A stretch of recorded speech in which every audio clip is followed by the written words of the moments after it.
ਜ਼ਿਲ੍ਹਾ ਅੰਮ੍ਰਿਤਸਰ ਦੇ ਪਿੰਡ ਕੱਥੂ ਨੰਗਲ ਵਿੱਚ 7 ਕੱਤਕ ਸੰਮਤ 1563 ਈਸਵੀ ਨੂੰ ਭਾਈ ਸੁੱਗਾ ਜੀ ਦੇ ਗ੍ਰਹਿ ਮਾਤਾ ਗੋਰਾ ਜੀ ਦੀ ਪਵਿੱਤਰ ਕੁੱਖ ਤੋਂ ਬਾਬਾ ਬੁੱਢਾ ਜੀ ਨੇ ਜਨਮ ਲਿਆ।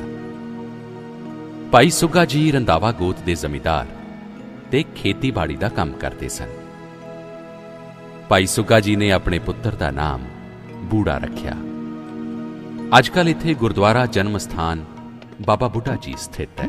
ਜਨਮ ਮਰਨ ਦੋਹੂ ਮੈਂ ਨਾਹੀ, ਜਨ ਪਰ ਉਪਕਾਰੀ ਆਏ, ਜਨ ਪਰ ਉਪਕਾਰੀ ਆਏ। ਜਨਮ ਮਰਨ ਦੋਹੂ ਮੈਂ ਨਾਹੀ, ਜਨ ਪਰ ਉਪਕਾਰੀ ਆਏ, ਜਨ ਪਰ ਉਪਕਾਰੀ ਆਏ। ਜੀ ਦਾਨ ਦੇ ਭਗਤੀ ਲਾਇ, ਹਰ ਸੋ ਲੈਨ ਮਿਲਾਏ। ਜੀ ਦਾਨ ਦੇ ਭਗਤੀ ਲਾਇ, ਹਰ ਸੋ ਲੈਨ ਮਿਲਾਏ। ਜਨਮ ਮਰਨ ਦੋਹੂ ਮੈਂ ਨਾਹੀ, ਜਨ ਪਰ ਉਪਕਾਰੀ ਆਏ, ਜਨ ਪਰ ਉਪਕਾਰੀ ਆਏ। ਜਨਮ ਮਰਨ ਦੋਹੂ ਮੈਂ ਨਾਹੀ, ਜਨ ਪਰ ਉਪਕਾਰੀ ਆਏ, ਜਨ ਪਰ ਉਪਕਾਰੀ ਆਏ। ਬਾਬਾ ਬੁੱਢਾ ਜੀ ਦੇ ਮਾਤਾ-ਪਿਤਾ ਅੰਨ ਜਲ ਦੇ ਪਰੇਰੇ ਹੋਏ ਕੱਥੂ ਨੰਗਲ ਦਾ ਨਿਵਾਸ ਛੱਡ ਕੇ ਪਰਿਵਾਰ ਸਮੇਤ ਰਮਦਾਸ ਪਿੰਡ ਵਿੱਚ ਆ ਵਸੇ। ਬਾਲਕ ਅਵਸਥਾ ਵਿੱਚ ਬਾਬਾ ਬੁੱਢਾ ਜੀ ਹਰ ਰੋਜ਼ ਸ੍ਰੀ ਗੁਰੂ ਨਾਨਕ ਦੇਵ ਜੀ ਦੇ ਦਰਸ਼ਨਾਂ ਲਈ ਬੇਅੰਤ ਸੰਗਤਾਂ ਨੂੰ ਕਰਤਾਰਪੁਰ ਵੱਲ ਜਾਂਦਿਆਂ ਵੇਖਦੇ ਸੀ। ਬਾਬਾ ਬੁੱਢਾ ਜੀ ਦੇ ਚਿੱਤ ਵਿੱਚ ਵੀ ਗੁਰੂ ਨਾਨਕ ਦੇਵ ਜੀ ਦੇ ਦਰਸ਼ਨਾਂ ਦੀ ਖਿੱਚ ਪਈ, ਪਰ ਛੋਟੀ ਅਵਸਥਾ ਹੋਣ ਕਰਕੇ ਉਹ ਅਜੇ ਕਰਤਾਰਪੁਰ ਨਹੀਂ ਸੀ ਜਾ ਸਕਦੇ। ਸ੍ਰੀ ਗੁਰੂ ਨਾਨਕ ਦੇਵ ਜੀ ਸਿੱਖੀ ਪ੍ਰਚਾਰ ਲਈ ਕਦੀ-ਕਦੀ ਕਰਤਾਰਪੁਰ ਤੋਂ ਬਾਹਰ ਆਸ-ਪਾਸ ਦੇ ਨਗਰਾਂ ਵਿੱਚ ਫੇਰਾ ਮਾਰਦੇ ਰਹਿੰਦੇ ਸਨ। ਇੱਕ ਸਮੇਂ ਆਪ ਸਿੱਖ ਸੰਗਤਾਂ ਨੂੰ ਦਰਸ਼ਨ ਦੇਣ ਲਈ ਰਮਦਾਸ ਪਿੰਡ ਦੀ ਜੂਹ ਵਿੱਚ ਆ ਪਹੁੰਚੇ। ਪਿੰਡ ਤੋਂ ਬਾਹਰ ਹੀ ਆਪ ਇੱਕ ਨਿਵੇਕਲੀ ਜਗ੍ਹਾ ਦੀਵਾਨ ਸਜਾ ਕੇ ਬੈਠ ਗਏ। ਗੁਰਬਾਣੀ ਦਾ ਕੀਰਤਨ ਹੋਣ ਲੱਗਾ। ਬਾਬਾ ਬੁੱਢਾ ਜੀ ਵੀ ਆਪਣੇ ਡੰਗਰ ਚਾਰਦੇ ਦੀਵਾਨ ਵਾਲੇ ਪਾਸੇ ਆ ਪਹੁੰਚੇ। ਸੰਗਤ ਵਿੱਚ ਬੈਠ ਕੇ ਕੀਰਤਨ ਦਾ ਆਨੰਦ ਲੈਣ ਲੱਗੇ। ਦੀਵਾਨ ਸਮਾਪਤ ਹੋ ਜਾਣ ਤੇ ਬਾਕੀ ਗੁਰਸਿੱਖ ਤਾਂ ਤੁਰ ਗਏ, ਪਰ ਬਾਬਾ ਬੁੱਢਾ ਜੀ ਪ੍ਰੇਮ ਵਸ ਹੋਏ ਉੱਥੇ ਹੀ ਸਤਿਗੁਰ ਜੀ ਦੇ ਕੋਲ ਬੈਠੇ ਰਹੇ। ਸਤਿਗੁਰ ਜੀ ਨੇ ਵੇਖਿਆ ਕਿ ਇਹ ਬਾਲਕ ਬੜੇ ਚਿਰ ਦਾ ਬੈਠਾ ਹੈ ਤੇ ਅਜੇ ਤੱਕ ਗਿਆ ਨਹੀਂ। ਸਤਿਗੁਰ ਜੀ ਬੜੇ ਪਿਆਰ ਨਾਲ ਬਾਬਾ ਬੁੱਢਾ ਜੀ ਵੱਲ ਤੱਕ ਕੇ ਬੋਲੇ, ਕਾਕਾ ਤੇਰਾ ਨਾਂ ਕੀ ਹੈ? ਤੂੰ ਕਿਹੜੇ ਪਿੰਡੋਂ ਆਇਆ? ਬਾਬਾ ਬੁੱਢਾ ਜੀ ਨੇ ਕਿਹਾ, ਜੀ ਮੇਰਾ ਨਾਂ ਬੂੜਾ ਹੈ ਤੇ ਮੈਂ ਰਮਦਾਸ ਪਿੰਡ ਦੇ ਇੱਕ ਜ਼ਿਮੀਂਦਾਰ ਭਾਈ ਸੁੱਗਾ ਦਾ ਪੁੱਤਰ ਹਾਂ। ਮੇਰੇ ਚਿੱਤ ਵਿੱਚ ਬੜੇ ਚਿਰਾਂ ਤੋਂ ਆਪ ਜੀ ਦੇ ਦਰਸ਼ਨਾਂ ਦੀ ਇੱਛਾ ਸੀ, ਪਰ ਛੋਟਾ ਹੋਣ ਕਰਕੇ ਮੈਂ ਕਰਤਾਰਪੁਰ ਨਹੀਂ ਸਾਂ ਜਾ ਸਕਦਾ। ਅੱਜ ਆਪ ਨੇ ਹੀ ਕਿਰਪਾ ਕੀਤੀ ਹੈ ਤੇ ਆਪਣੇ ਦਰਸ਼ਨ ਬਖਸ਼ੇ ਨੇ। ਆਪ ਦੇ ਦਰਸ਼ਨ ਕਰਕੇ ਤੇ ਬਚਨ ਸੁਣ ਕੇ ਮੇਰਾ ਮਨ ਬਹੁਤ ਪ੍ਰਸੰਨ ਹੋਇਆ ਹੈ। ਮੇਰੇ ਮਨ ਵਿੱਚ ਛੋਟੇ ਹੁੰਦਿਆਂ ਤੋਂ ਮੌਤ ਦਾ ਡਰ ਸੀ, ਪਰ ਆਪ ਦੇ ਦਰਸ਼ਨ ਕਰਕੇ ਮੇਰੇ ਸਾਰੇ ਡਰ ਭੈ ਦੂਰ ਹੋ ਗਏ ਨੇ ਤੇ ਮੈਂ ਨਿਹਾਲ ਹੋ ਗਿਆ। ਹੁਣ ਮੇਰਾ ਚਿੱਤ ਘਰ ਜਾਣ ਨੂੰ ਨਹੀਂ ਕਰਦਾ। ਮੈਂ ਇਹੋ ਚਾਹੁੰਦਾ ਕਿ ਮੈਂ ਹਰ ਸਮੇਂ ਆਪ ਦੇ ਕੋਲ ਹੀ ਬੈਠਾ ਰਵਾਂ। ਗੁਰੂ ਜੀ ਨੇ ਬਾਬਾ ਬੁੱਢਾ ਜੀ ਨੂੰ ਨਾਮ ਬਾਣੀ ਜਪਣ ਦਾ ਉਪਦੇਸ਼ ਦਿੱਤਾ, ਜਿਸ ਨਾਲ ਬਾਬਾ ਬੁੱਢਾ ਜੀ ਦੇ ਮਨ ਅੰਦਰ ਗਿਆਨ ਦਾ ਪ੍ਰਕਾਸ਼ ਹੋ ਗਿਆ ਤੇ ਉਹ ਆਪਣੇ ਘਰ ਜਾਣ ਦੀ ਬਜਾਏ ਸਤਿਗੁਰਾਂ ਕੋਲ ਹੀ ਬੈਠੇ ਰਹੇ। ਜਦੋਂ ਬਾਬਾ ਬੁੱਢਾ ਜੀ ਘਰ ਨਾ ਗਏ ਤਾਂ ਉਹਨਾਂ ਦੇ ਮਾਤਾ-ਪਿਤਾ ਉਹਨਾਂ ਨੂੰ ਲੱਭਦੇ ਸਤਿਗੁਰੂ ਜੀ ਦੇ ਦੀਵਾਨ ਵਿੱਚ ਆਏ ਤਾਂ ਅੱਗੇ ਬਾਬਾ ਬੁੱਢਾ ਜੀ ਨੂੰ ਬੈਠੇ ਵੇਖਿਆ। ਪਿਤਾ ਨੇ ਘਰ ਚੱਲਣ ਲਈ ਕਿਹਾ ਤਾਂ ਬਾਬਾ ਬੁੱਢਾ ਜੀ ਨੇ ਕਿਹਾ, ਮੈਂ ਹੁਣ ਘਰ ਨਹੀਂ ਜਾਣਾ, ਮੈਂ ਤਾਂ ਹੁਣ ਗੁਰੂ ਜੀ ਦੀ ਸੰਗਤ ਵਿੱਚ ਹੀ ਰਵਾਂਗਾ। ਬਾਬਾ ਬੁੱਢਾ ਜੀ ਦਾ ਉੱਤਰ ਸੁਣ ਕੇ ਮਾਤਾ ਪਿਤਾ ਬੜੇ ਹੈਰਾਨ ਹੋਏ ਤੇ ਗੁਰੂ ਜੀ ਨੂੰ ਕਹਿਣ ਲੱਗੇ, ਸੱਚੇ ਪਾਤਸ਼ਾਹ, ਸਾਡਾ ਇਹ ਬੱਚਾ ਤਾਂ ਆਪ ਜੋਗਾ ਹੀ ਹੋ ਗਿਆ, ਹੁਣ ਇਸ ਨੇ ਸਾਡੇ ਘਰ ਦਾ ਕੰਮ ਕੀ ਕਰਨਾ ਹੈ? ਜੇ ਇਸ ਦੀ ਇਹੋ ਮਰਜ਼ੀ ਹੈ ਤਾਂ ਫਿਰ ਇਸ ਨੂੰ ਆਪਣੀ ਸੰਗਤ ਵਿੱਚ ਹੀ ਰੱਖੋ। ਸਤਿਗੁਰੂ ਜੀ ਨੇ ਕਿਹਾ, ਗੁਰਮੁਖੋ, ਆਪ ਦਾ ਬਾਲਕਾ ਹੁਣ ਬੂੜਾ ਨਹੀਂ ਰਿਹਾ, ਇਹ ਹੁਣ ਭਾਈ ਬੁੱਢਾ ਬਣ ਗਿਆ ਹੈ। ਇਸ ਬਾਲਕ ਦੀ ਬੜੀ ਲੰਮੀ ਉਮਰ ਹੋਵੇਗੀ, ਇਹ ਗੁਰੂ ਘਰ ਦੀ ਸੇਵਾ ਕਰਕੇ ਬੜੀ ਪ੍ਰਸਿੱਧਤਾ ਪ੍ਰਾਪਤ ਕਰੇਗਾ।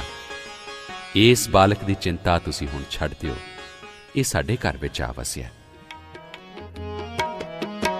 ਮੇਰੇ ਮਾਧੋ ਜੀ, ਮੇਰੇ ਮਾਧੋ ਜੀ, ਸਤ ਸੰਗਤ ਮਿਲੇ ਸੋ ਤਰਿਆ,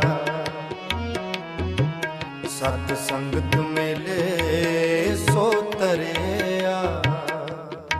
ਮੇਰੇ ਮਾਧੋ ਜੀ, ਮੇਰੇ ਮਾਧੋ ਜੀ, ਸਤ ਸੰਗਤ ਮਿਲੇ ਸੋ ਤਰਿਆ, ਸਤ ਸੰਗਤ ਮਿਲੇ ਸੋ ਤਰਿਆ।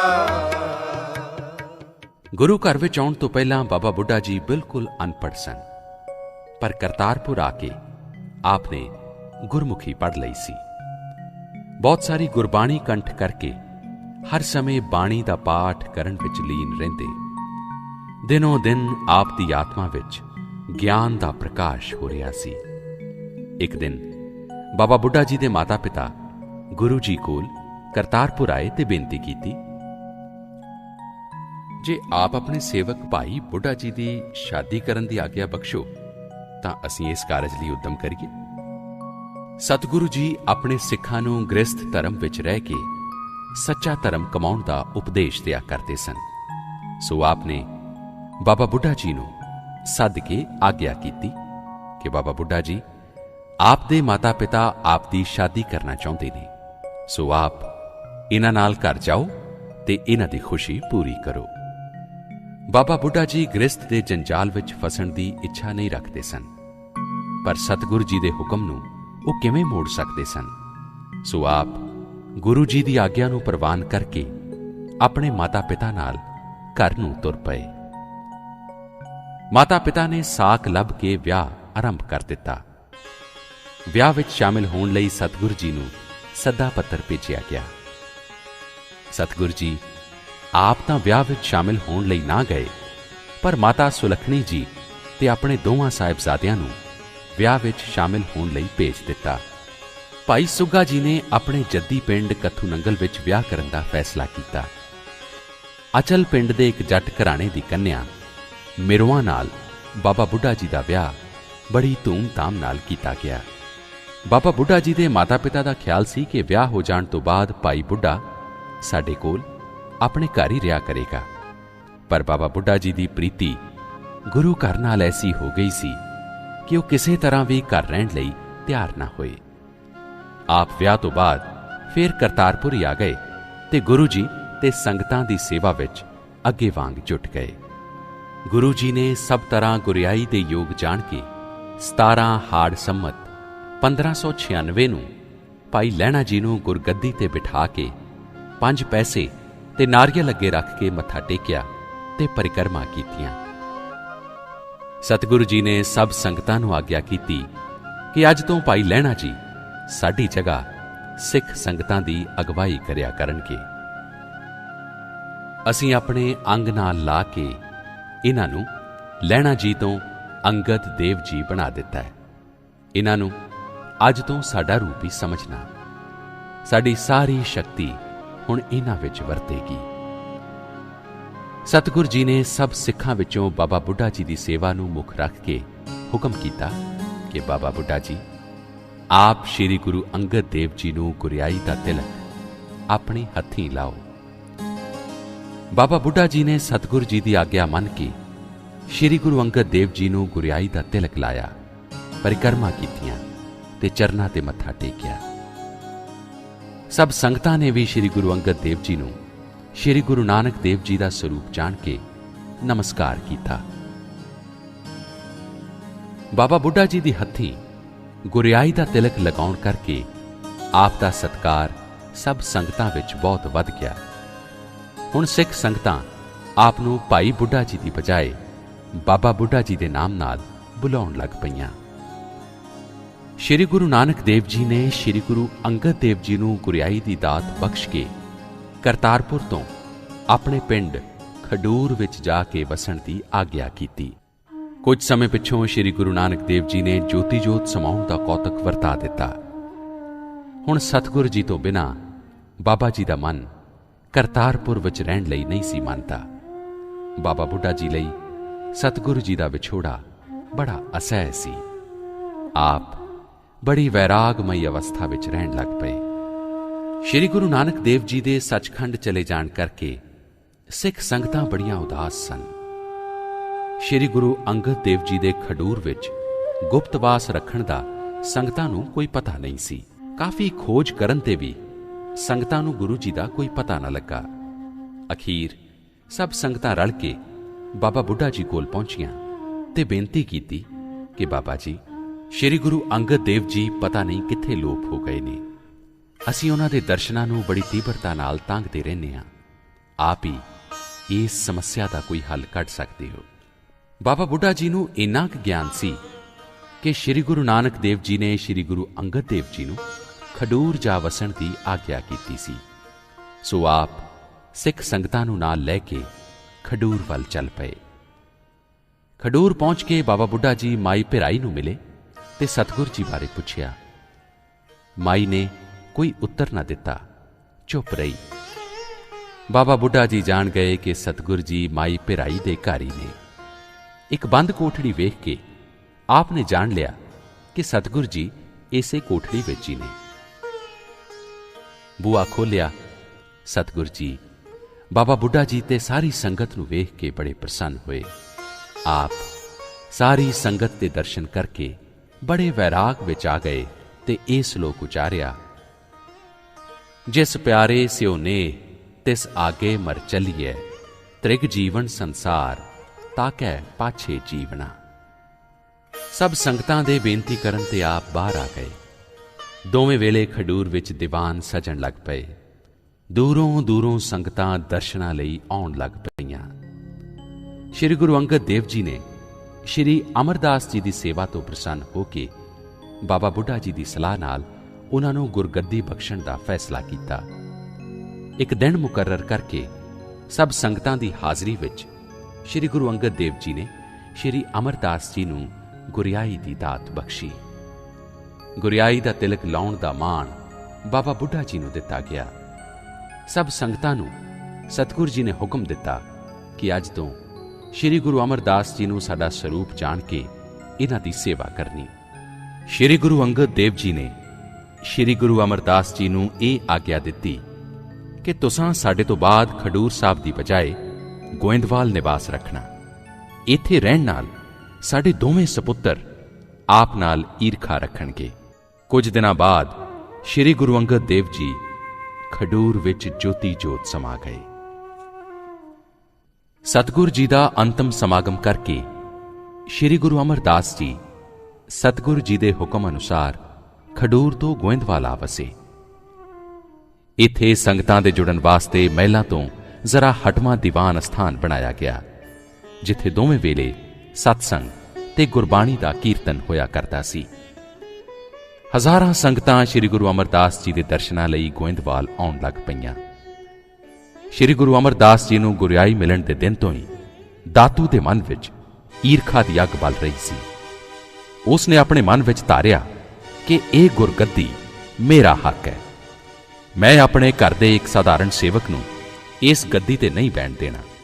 दातू बड़े क्रोध विच आया ते आउंदियां ही सतगुर जी नूं पिठ विच लत्त मार के सिंघासन तो हेठां सुट दिता ते बड़े गुस्से विच कहण लगा कि मेरे पिता दी गद्दी ते बहण दा तेरा कोई हक नहीं। तू साडे घर दा सेवक होण करके इस गद्दी ते नहीं बह सकदा। तू हुणे इत्थों निकल जा। ਸ਼ਾਂਤੀ ਸਰੂਪ ਸ਼੍ਰੀ ਅਮਰਦਾਸ ਜੀ ਉੱਠੇ ਤੇ ਦਾਤੂ ਦੀ ਲੱਤ ਫੜ ਕੇ ਕੁੱਟਣ ਲੱਗ ਪਏ ਤੇ ਕਹਿਣ ਲੱਗੇ, ਤੁਸੀਂ ਇੰਨੇ ਨਾਰਾਜ਼ ਕਿਉਂ ਹੋ? ਤੁਸੀਂ ਮੈਨੂੰ ਹੁਕਮ ਭੇਜਦੇ ਤਾਂ ਮੈਂ ਉਸੇ ਵੇਲੇ ਇੱਥੋਂ ਚਲੇ ਜਾਣਾ ਸੀ। ਮੇਰਾ ਸਰੀਰ ਬਿਰਧ ਹੈ, ਆਪ ਦੇ ਚਰਨ ਕੋਮਲ ਨੇ, ਆਪ ਦੇ ਚਰਨ ਨੂੰ ਮੇਰੀ ਹੱਡੀ ਚੁਭੀ ਤਾਂ ਨਹੀਂ? ਫਿਰ ਆਪ ਦੀਵਾਨ ਵਿੱਚੋਂ ਉੱਠ ਕੇ ਆਪਣੇ ਨਿਵਾਸ ਸਥਾਨ ਨੂੰ ਚਲੇ ਗਏ। ਸ਼੍ਰੀ ਗੁਰੂ ਅਮਰਦਾਸ ਜੀ ਅੱਧੀ ਰਾਤ ਨੂੰ ਬਿਨਾਂ ਕਿਸੇ ਨੂੰ ਦੱਸੇ ਗੋਇੰਦਵਾਲ ਤੋਂ ਚੱਲ ਕੇ ਬਾਸਰਕੀ ਪਹੁੰਚ ਗਏ। ਨਗਰ ਤੋਂ ਬਾਹਰ ਇੱਕ ਕੋਠੇ ਵਿੱਚ ਆਪ ਨੇ ਡੇਰਾ ਲਾ ਲਿਆ। ਬੂਹੇ ਦੇ ਬਾਹਰ ਇੱਕ ਤਖਤੀ ਤੇ ਇਹ ਸ਼ਬਦ ਲਿਖ ਦਿੱਤੇ, ਜਿਹੜਾ ਆਦਮੀ ਇਸ ਬੂਹੇ ਨੂੰ ਖੋਲ੍ਹੇਗਾ ਉਹ ਗੁਰੂ ਕਾ ਦੇਣਦਾਰ ਹੋਏਗਾ। ਉਹ ਨਾ ਸਾਡਾ ਸਿੱਖ ਤੇ ਨਾ ਅਸੀਂ ਉਸ ਦੇ ਗੁਰੂ ਹੋਵਾਂਗੇ। ਬੂਹਾ ਬੰਦ ਕਰਕੇ ਸਤਿਗੁਰੂ ਜੀ ਪ੍ਰਭੂ ਸਿਮਰਨ ਵਿੱਚ ਅਖੰਡ ਸਮਾਧੀ ਲਾ ਕੇ ਬਹਿ ਗਏ। ਸੰਗਤਾਂ ਸਤਿਗੁਰੂ ਜੀ ਦੀ ਢੂੰਡ ਭਾਲ ਕਰਕੇ ਨਿਰਾਸ਼ ਹੋ ਗਈਆਂ। ਕੁਝ ਸਿੱਖ ਬਾਬਾ ਬੁੱਢਾ ਜੀ ਕੋਲ ਰਮਦਾਸ ਗਏ ਤੇ ਬੇਨਤੀ ਕੀਤੀ ਕਿ ਸਤਿਗੁਰੂ ਜੀ ਨੂੰ ਲੱਭਣ ਦਾ ਕਾਰਜ ਆਪ ਤੋਂ ਬਿਨਾਂ ਹੋਰ ਕੋਈ ਨਹੀਂ ਕਰ ਸਕਦਾ। ਆਪ ਕਿਰਪਾ ਕਰਕੇ ਸਾਡੇ ਨਾਲ ਚੱਲੋ ਤੇ ਸਤਿਗੁਰੂ ਜੀ ਨੂੰ ਢੂੰਡ ਕੇ ਗੋਇੰਦਵਾਲ ਲਿਆਓ। ਬਾਬਾ ਬੁੱਢਾ ਜੀ ਨੇ ਅੰਤਰ ਧਿਆਨ ਹੋ ਕੇ ਵੇਖਿਆ। ਆਪ ਨੂੰ ਸਤਿਗੁਰੂ ਜੀ ਬਾਸਰਕੇ ਪਿੰਡ ਵਿਖੇ ਇੱਕ ਕੋਠੇ ਵਿੱਚ ਬੈਠੇ ਵਿਖਾਈ ਦਿੱਤੇ। ਬਾਬਾ ਬੁੱਢਾ ਜੀ ਸਿੱਖਾਂ ਦੇ ਨਾਲ ਤੁਰ ਪਏ ਤੇ ਗੋਇੰਦਵਾਲ ਪਹੁੰਚੇ। ਇੱਥੇ ਪਹੁੰਚ ਕੇ ਬਾਬਾ ਬੁੱਢਾ ਜੀ ਨੇ ਸਤਿਗੁਰੂ ਜੀ ਦੀ ਸਵਾਰੀ ਵਾਲੀ ਘੋੜੀ ਨੂੰ ਖੋਲ੍ਹ ਕੇ ਅੱਗੇ ਲਾ ਲਿਆ ਤੇ ਸਭ ਸੰਗਤ ਨੂੰ ਘੋੜੀ ਦੇ ਪਿੱਛੇ ਪਿੱਛੇ ਤੁਰਨ ਲਈ ਕਿਹਾ। ਸਭ ਸੰਗਤ ਘੋੜੀ ਨੂੰ ਖੁੱਲ੍ਹਾ ਛੱਡ ਕੇ ਘੋੜੀ ਦੇ ਪਿੱਛੇ ਤੁਰ ਪਈ। ਘੋੜੀ ਤੁਰਦੀ ਤੁਰਦੀ ਬਾਸਰਕੀ ਪਿੰਡ ਪਹੁੰਚ ਗਈ ਤੇ ਉਸ ਕੋਠੇ ਦੇ ਬਾਹਰ ਜਾ ਖਲੋਤੀ ਜਿਸ ਵਿੱਚ ਸਤਿਗੁਰੂ ਜੀ ਸਮਾਧੀ ਲਾ ਕੇ ਬੈਠੇ ਹੋਏ ਸਨ। ਬਾਬਾ ਬੁੱਢਾ ਜੀ ਨੇ ਸੰਗਤ ਨੂੰ ਕਿਹਾ ਕਿ ਘੋੜੀ ਦੇ ਇਸ਼ਾਰੇ ਮੁਤਾਬਿਕ ਸਤਿਗੁਰੂ ਜੀ ਇਸ ਕੋਠੇ ਵਿੱਚ ਬਿਰਾਜਮਾਨ ਨੇ। ਬੂਹੇ ਅੱਗੇ ਇੱਕ ਤਖਤੀ ਵੀ ਲੱਗੀ ਵੇਖੀ ਜਿਸ ਤੇ ਲਿਖਿਆ ਸਤਿਗੁਰੂ ਜੀ ਦਾ ਹੁਕਮ। ਸਭ ਸਿੱਖ ਸੰਗਤਾਂ ਨੇ ਪੜ੍ਹਿਆ। ਕਿਸੇ ਦੀ ਹਿੰਮਤ ਨਾ ਪਵੇ ਕਿ ਗੁਰੂ ਜੀ ਦੇ ਹੁਕਮ ਦੀ ਉਲੰਘਣਾ ਕਰਕੇ ਬੂਹਾ ਖੋਲੇ। ਬਾਬਾ ਬੁੱਢਾ ਜੀ ਨੇ ਸਤਿਗੁਰੂ ਜੀ ਦੇ ਇਸ ਹੁਕਮ ਦੀ ਪਾਲਣਾ ਕਰਨ ਨੂੰ ਮੁੱਖ ਰੱਖਿਆ ਤੇ ਆਪਣਾ ਝਟਕਾ ਢੰਗ ਵਰਤਣ ਦੀ ਸਕੀਮ ਬਣਾਈ। ਬਾਬਾ ਜੀ ਨੇ ਸੰਨ ਲਾਉਣ ਵਾਲੇ ਸੰਦ ਮੰਗਵਾ ਕੇ ਕੋਠੇ ਦੇ ਪਿਛਲੇ ਪਾਸੇ ਵੱਲੋਂ ਸੰਨ ਲਾਈ ਤੇ ਅੰਦਰ ਜਾਣ ਲਈ ਰਾਹ ਬਣਾ ਲਿਆ। ਬਾਬਾ ਬੁੱਢਾ ਜੀ ਸੰਨ ਰਸਤੇ ਅੰਦਰ ਲੰਘ ਗਏ ਤੇ ਸਤਿਗੁਰੂ ਜੀ ਦੇ ਚਰਨਾਂ ਤੇ ਨਮਸਕਾਰ ਕਰਕੇ ਆਪ ਦੀ ਸਮਾਧੀ ਤੋੜੀ। ਸਤਿਗੁਰੂ ਜੀ ਨੇ ਨੇਤਰ ਖੋਲ੍ਹੇ, ਬਾਬਾ ਬੁੱਢਾ ਜੀ ਨੂੰ ਵੇਖਿਆ। ਬਾਬਾ ਬੁੱਢਾ ਜੀ ਨੇ ਬੇਨਤੀ ਕੀਤੀ ਕਿ ਮਹਾਰਾਜ, ਸੰਗਤਾਂ ਆਪ ਦੇ ਦਰਸ਼ਨਾਂ ਬਿਨਾਂ ਬੜੀਆਂ ਵਿਆਕੁਲ ਹੋ ਰਹੀਆਂ ਨੇ। ਆਪ ਬਾਹਰ ਨਿਕਲ ਕੇ ਸੰਗਤਾਂ ਨੂੰ ਦਰਸ਼ਨ ਦੇ ਕੇ ਸ਼ਾਂਤ ਕਰੋ। ਸਤਿਗੁਰੂ ਜੀ ਨੇ ਕਿਹਾ, ਬਾਬਾ ਜੀ, ਤੁਸਾਂ ਸਾਡਾ ਲਿਖਿਆ ਬਚਨ ਬਾਹਰੋਂ ਨਹੀਂ ਪੜ੍ਹਿਆ? ਬਾਬਾ ਜੀ ਨੇ ਕਿਹਾ, ਸਤਿਗੁਰੂ ਜੀ, ਆਪ ਦੇ ਹੁਕਮ ਦੀ ਪਾਲਣਾ ਕਰਦਿਆਂ ਅਸੀਂ ਬੂਹਾ ਨਹੀਂ ਖੋਲ੍ਹਿਆ। ਇਹ ਵੇਖੋ, ਅਸੀਂ ਪਿਛਲੇ ਪਾਸਿਓਂ ਸੰਨ ਲਾ ਕੇ ਅੰਦਰ ਆਏ ਹਾਂ। ਅੱਜ ਇੱਥੇ ਗੁਰਦੁਆਰਾ ਸੰਨ ਸਾਹਿਬ ਸਥਿਤ ਹੈ।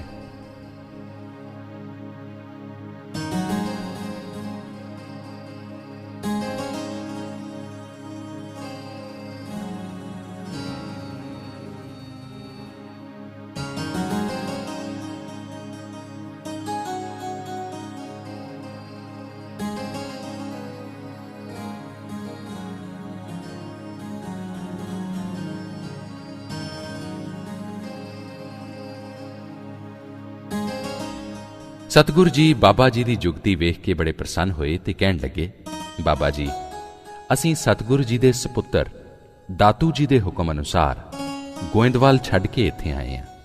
ਅਸੀਂ ਵੈਰ ਵਿਰੋਧ ਨਹੀਂ ਸਾਂ ਵਧਾਉਣਾ ਚਾਹੁੰਦੇ। ਬਾਬਾ ਜੀ ਨੇ ਕਿਹਾ, ਸਤਿਗੁਰੂ ਜੀ, ਦਾਤੂ ਆਪਣੀ ਕੋਝੀ ਹਰਕਤ ਕਰਕੇ ਸ਼ਰਮ ਦਾ ਮਾਰਿਆ ਗੋਇੰਦਵਾਲ ਤੋਂ ਭੱਜ ਗਿਆ। ਸਿੱਖ ਸੰਗਤਾਂ ਨੇ ਉਸ ਨੂੰ ਮੂੰਹ ਨਹੀਂ ਲਾਇਆ।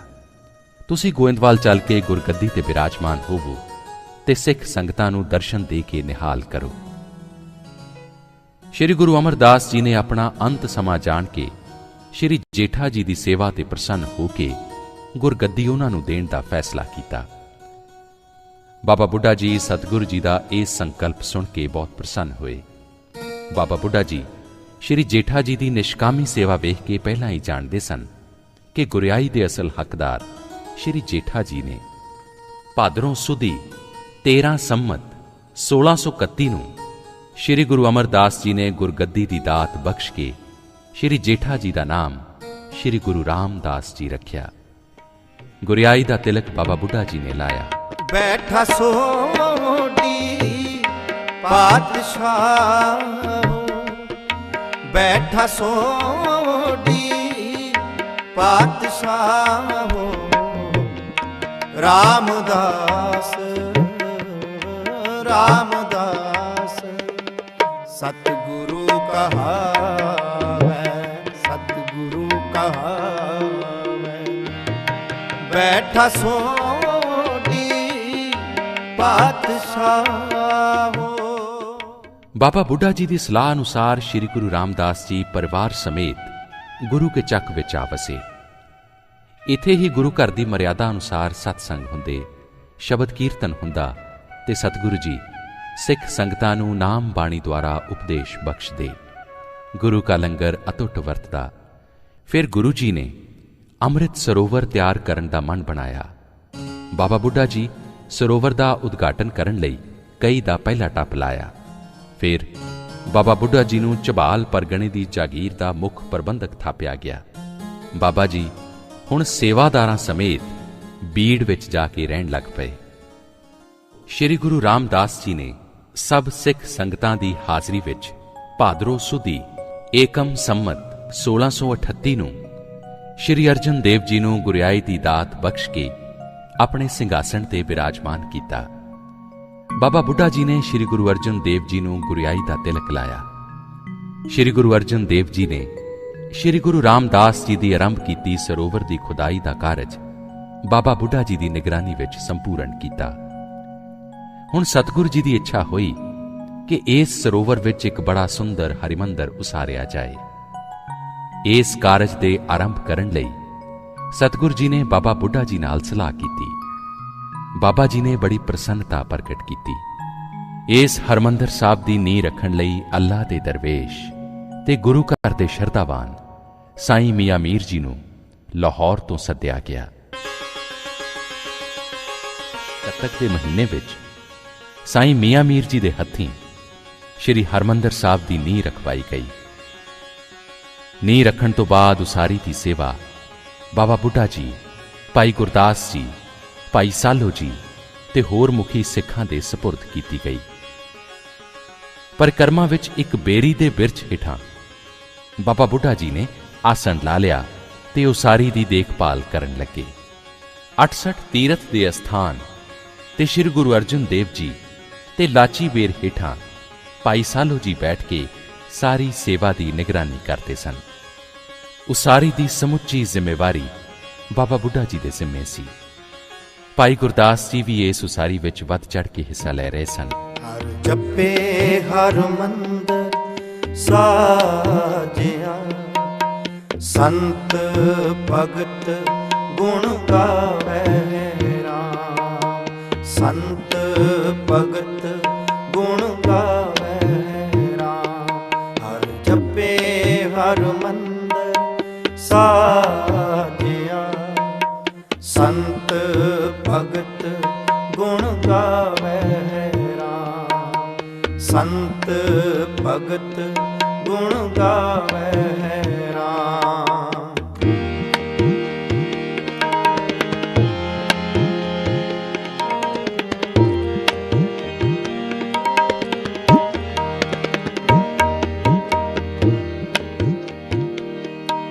ਸਿਮਰ ਸਿਮਰ ਸੁਆਮੀ ਪ੍ਰਭ ਆਪਣਾ, ਸਗਲੇ ਪਾਪ ਤਜਾਵੇ ਰਾਮ।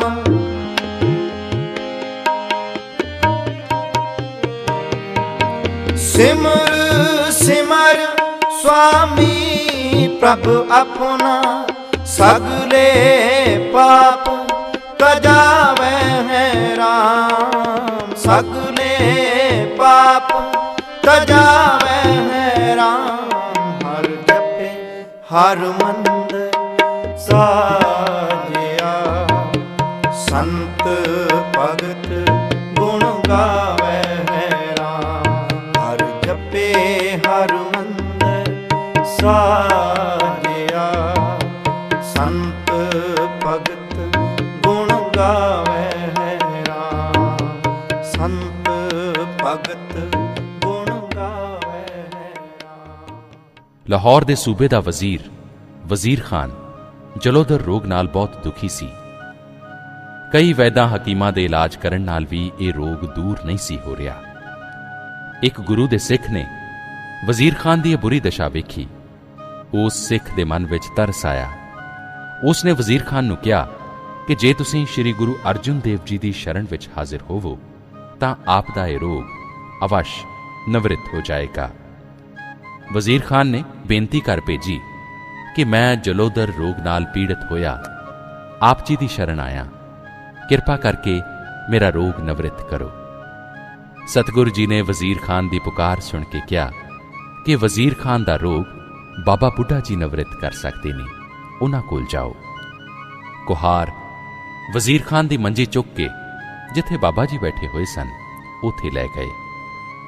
ਵਜ਼ੀਰ ਖਾਨ ਨੇ ਬੜੀ ਨਿਮਰਤਾ ਨਾਲ ਬਾਬਾ ਜੀ ਅੱਗੇ ਬੇਨਤੀ ਕੀਤੀ ਕਿ ਕਿਰਪਾ ਕਰਕੇ ਮੇਰਾ ਰੋਗ ਦੂਰ ਕਰੋ।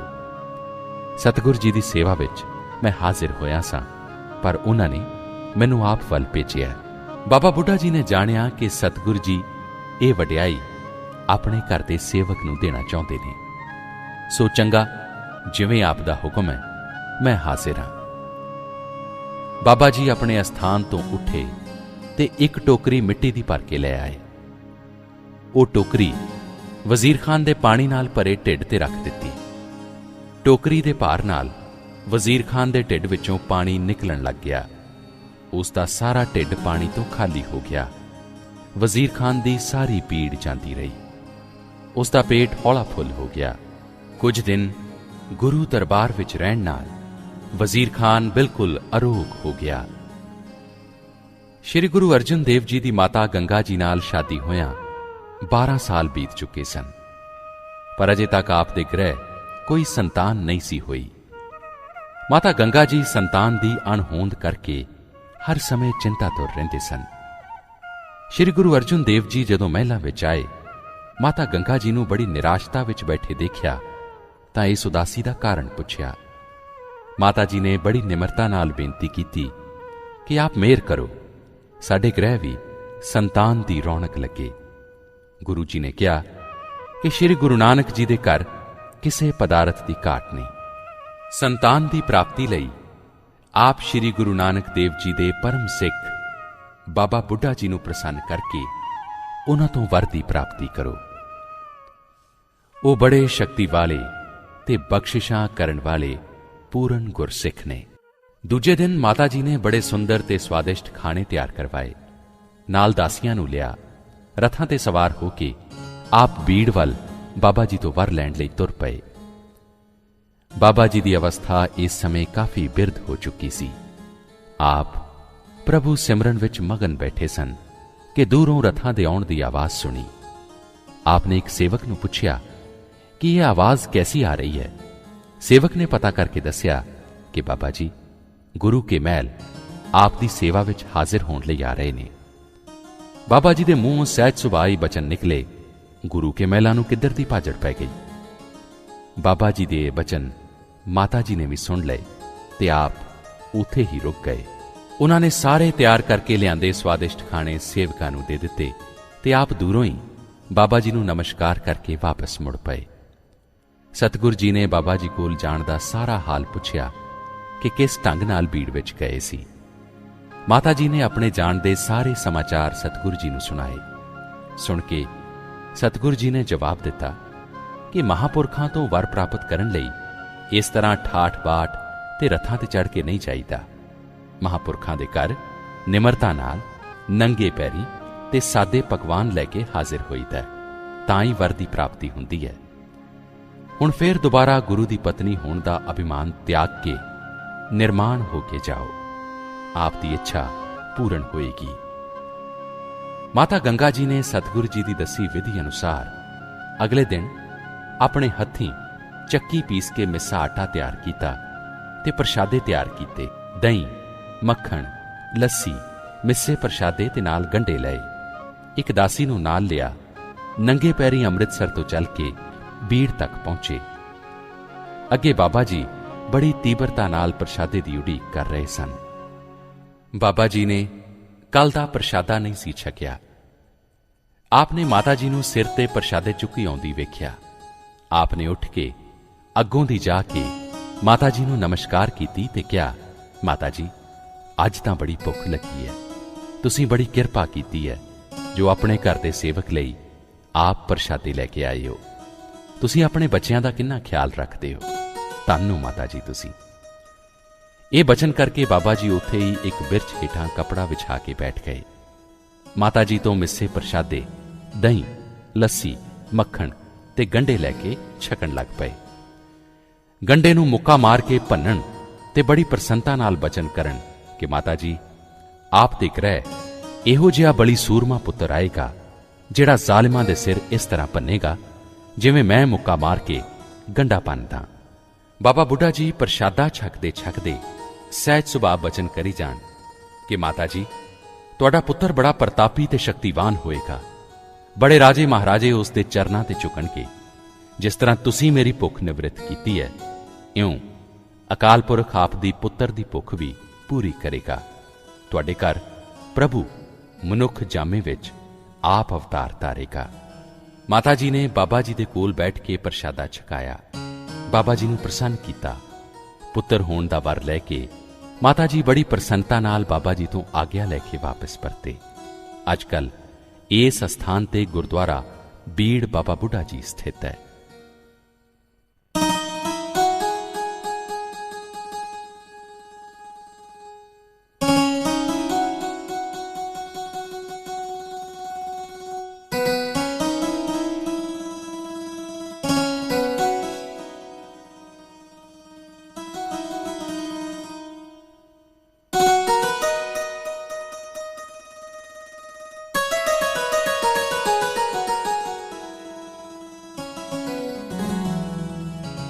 ਬਾਬਾ ਬੁੱਢਾ ਜੀ ਦਾ ਦਿੱਤਾ ਵਰ ਫਲੀਭੂਤ ਹੋਣ ਦਾ ਸਮਾਂ ਨੇੜੇ ਆ ਗਿਆ।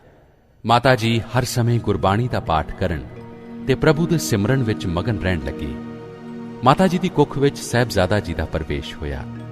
ਸਾਰੇ ਪਰਿਵਾਰ ਤੇ ਸਿੱਖ ਸੰਗਤਾਂ ਨੇ ਇਹ ਖੁਸ਼ਖਬਰੀ ਸੁਣ ਕੇ ਬੜੀਆਂ ਖੁਸ਼ੀਆਂ ਮਨਾਈਆਂ। ਸ਼੍ਰੀ ਗੁਰੂ ਅਰਜਨ ਦੇਵ ਜੀ ਦੇ ਗ੍ਰਹਿ ਮਾਤਾ ਗੰਗਾ ਜੀ ਦੀ ਪਵਿੱਤਰ ਕੁੱਖ ਤੋਂ 6 ਹਾੜ ਸੰਮਤ 1653 ਨੂੰ ਇੱਕ ਬੜੇ ਸੁੰਦਰ ਸਪੁੱਤਰ ਨੇ ਜਨਮ ਲਿਆ। ਬੀੜ ਵਿਖੇ ਬਾਬਾ ਬੁੱਢਾ ਜੀ ਨੂੰ ਇਹ ਖੁਸ਼ਖਬਰੀ ਪਹੁੰਚੀ। ਆਪ ਉਸੇ ਵੇਲੇ ਸੇਵਕਾਂ ਸਮੇਤ ਵਡਾਲੀ ਪਹੁੰਚੇ। ਆਪ ਜੀ ਨੇ ਸ਼੍ਰੀ ਗੁਰੂ ਅਰਜਨ ਦੇਵ ਜੀ ਤੇ ਮਾਤਾ ਗੰਗਾ ਜੀ ਨੂੰ ਵਧਾਈਆਂ ਦਿੱਤੀਆਂ। ਬਾਬਾ ਬੁੱਢਾ ਜੀ ਨੇ ਸਾਹਿਬਜ਼ਾਦਾ ਜੀ ਦੇ ਦਰਸ਼ਨ ਕੀਤੇ ਤੇ ਬਾਲਕ ਨੂੰ ਆਸ਼ੀਰਵਾਦ ਦਿੱਤਾ। ਬਾਬਾ ਜੀ ਤੋਂ ਸਾਹਿਬਜ਼ਾਦਾ ਜੀ ਦਾ ਨਾਮ ਰਖਵਾਇਆ ਗਿਆ। ਬਾਬਾ ਜੀ ਨੇ 5 ਸਤਿਗੁਰਾਂ ਜੀ ਦਾ ਧਿਆਨ ਧਰ ਕੇ ਅਰਦਾਸ ਕੀਤੀ। ਬਾਲਕ ਦਾ ਨਾਮ ਬਾਬਾ ਜੀ ਨੇ ਹਰਗੋਬਿੰਦ ਰੱਖਿਆ। ਸ਼੍ਰੀ ਗੁਰੂ ਅਰਜਨ ਦੇਵ ਜੀ ਨੇ ਬਾਬਾ ਬੁੱਢਾ ਜੀ ਦਾ ਸ਼ੁਕਰਾਨਾ ਕੀਤਾ ਤੇ ਕਿਹਾ ਕਿ ਬਾਬਾ ਜੀ, ਇਸ ਬਾਲਕ ਦਾ ਆਪ ਜੀ ਦੇ ਵਰ ਸਦਕਾ ਜਨਮ ਹੋਇਆ ਹੈ। ਭਾਈ ਗੁਰਦਾਸ ਜੀ ਤੇ ਹੋਰ ਗੁਰਸਿੱਖਾਂ ਨੇ ਬਾਬਾ ਜੀ ਦੀ ਬਹੁਤ ਉਪਮਾ ਕੀਤੀ ਤੇ ਕਿਹਾ, ਬਾਬਾ ਜੀ, ਆਪ ਧੰਨ ਹੋ ਜਿਨ੍ਹਾਂ ਨੂੰ ਇੰਨਾ ਲੰਮਾ ਸਮਾਂ ਗੁਰੂ ਘਰ ਦੀ ਸੇਵਾ ਕਰਨ ਦਾ ਸੁਭਾਗ ਪ੍ਰਾਪਤ ਹੋਇਆ ਹੈ। ਆਪ ਜੀ ਦੇ ਬਚਨ ਅਟਲ ਹੁੰਦੇ ਨੇ। ਸ਼੍ਰੀ ਗੁਰੂ ਅਰਜਨ ਦੇਵ ਜੀ ਨੇ ਸ਼੍ਰੀ ਹਰਗੋਬਿੰਦ ਜੀ ਦੇ 5 ਸਾਲਾਂ ਦੇ ਹੋ ਜਾਣ ਤੇ ਉਹਨਾਂ ਨੂੰ ਬਾਬਾ ਬੁੱਢਾ ਜੀ ਕੋਲ ਵਿੱਦਿਆ ਪੜ੍ਹਨ ਲਈ ਬਿਠਾਇਆ। ਬਾਬਾ ਜੀ ਬੜੇ ਪਿਆਰ ਨਾਲ ਸਾਹਿਬਜ਼ਾਦਾ ਜੀ ਨੂੰ ਅੱਖਰੀ ਵਿੱਦਿਆ ਦੇਣ ਲੱਗੇ। ਥੋੜੇ ਸਮੇਂ ਵਿੱਚ ਹੀ ਸ਼੍ਰੀ ਹਰਗੋਬਿੰਦ ਜੀ ਵਿੱਦਿਆ ਪੜ੍ਹ ਕੇ ਹੁਸ਼ਿਆਰ ਹੋ ਗਏ। ਇਉਂ ਹੀ ਸ਼੍ਰੀ ਹਰਗੋਬਿੰਦ ਜੀ ਬਾਬਾ ਬੁੱਢਾ ਜੀ ਤੋਂ ਹਰ ਪ੍ਰਕਾਰ ਦੀ ਵਿੱਦਿਆ ਪ੍ਰਾਪਤ ਕਰਕੇ ਨਿਪੁੰਨ ਹੋ ਰਹੇ ਸਨ। ਸ਼੍ਰੀ ਗੁਰੂ ਗ੍ਰੰਥ ਸਾਹਿਬ ਜੀ ਦੀ ਲਿਖਾਈ ਦਾ ਕਾਰਜ ਕਰਦਿਆਂ 1 ਸਾਲ ਦਾ ਸਮਾਂ ਲੱਗ ਗਿਆ। ਸਤਿਗੁਰ ਜੀ ਬਾਣੀ ਬੋਲਦੇ ਗਏ ਤੇ ਭਾਈ ਗੁਰਦਾਸ ਜੀ ਲਿਖਦੇ ਰਹੇ। ਲਿਖਾਈ ਪੂਰਨ ਹੋ ਜਾਣ ਤੇ ਸਤਿਗੁਰ ਜੀ ਨੇ ਆਪਣੇ ਇੱਕ ਨਿਕਟਵਰਤੀ ਸਿੱਖ ਭਾਈ ਬੰਨੋ ਜੀ ਨੂੰ ਲਾਹੌਰ ਭੇਜ ਕੇ ਇਸ ਗ੍ਰੰਥ ਦੀ ਜਿਲਦ ਬਣਵਾਈ। ਜਿਸ ਸਥਾਨ ਤੇ ਬੈਠ ਕੇ ਸਤਿਗੁਰ ਜੀ ਨੇ ਇਹ ਮਹਾਨ ਪਰਉਪਕਾਰ ਵਾਲਾ ਕਾਰਜ ਕੀਤਾ, ਉਸ ਸਥਾਨ ਤੇ ਅੱਜ ਕੱਲ੍ਹ ਰਾਮਸਰ ਨਾਮ ਦਾ ਇੱਕ ਬੜਾ ਸੁੰਦਰ ਗੁਰਦੁਆਰਾ ਵਿਦਮਾਨ ਹੈ।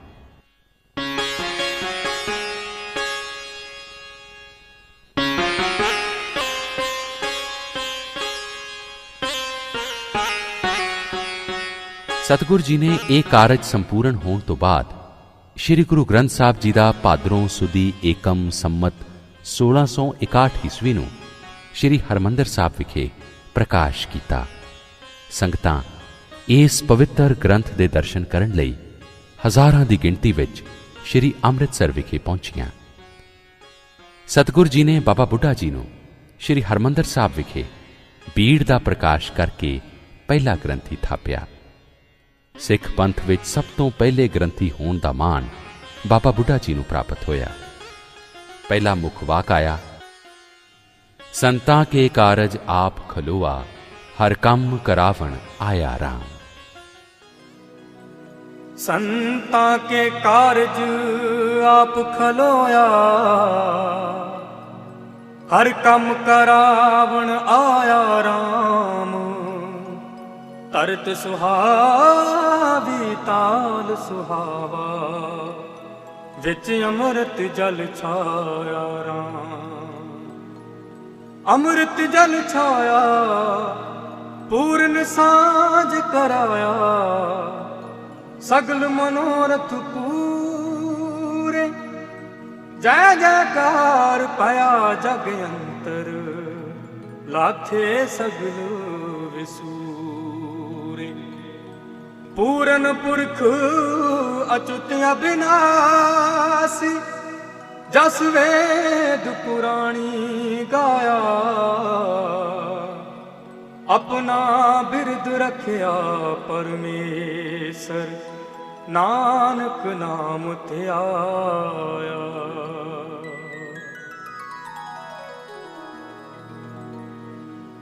ਬਾਦਸ਼ਾਹ ਜਹਾਂਗੀਰ ਤੇ ਵਿਰੋਧੀਆਂ ਦਾ ਜ਼ੋਰ ਚੜ੍ਹ ਗਿਆ। ਉਸ ਨੇ ਸਤਿਗੁਰ ਜੀ ਨੂੰ ਲਾਹੌਰ ਪੇਸ਼ ਹੋਣ ਦਾ ਸ਼ਾਹੀ ਹੁਕਮ ਭੇਜ ਦਿੱਤਾ। ਇਹ ਸ਼ਾਹੀ ਹੁਕਮ ਮਿਲਣ ਤੇ ਸਤਿਗੁਰ ਜੀ ਨੇ ਜਾਣ ਲਿਆ ਕਿ ਸਾਡਾ ਅੰਤ ਸਮਾਂ ਨੇੜੇ ਆ ਗਿਆ ਹੈ। ਹੁਣ ਅਸੀਂ ਲਾਹੌਰ ਗਏ ਮੁੜ ਕੇ ਅੰਮ੍ਰਿਤਸਰ ਨਹੀਂ ਆਵਾਂਗੇ।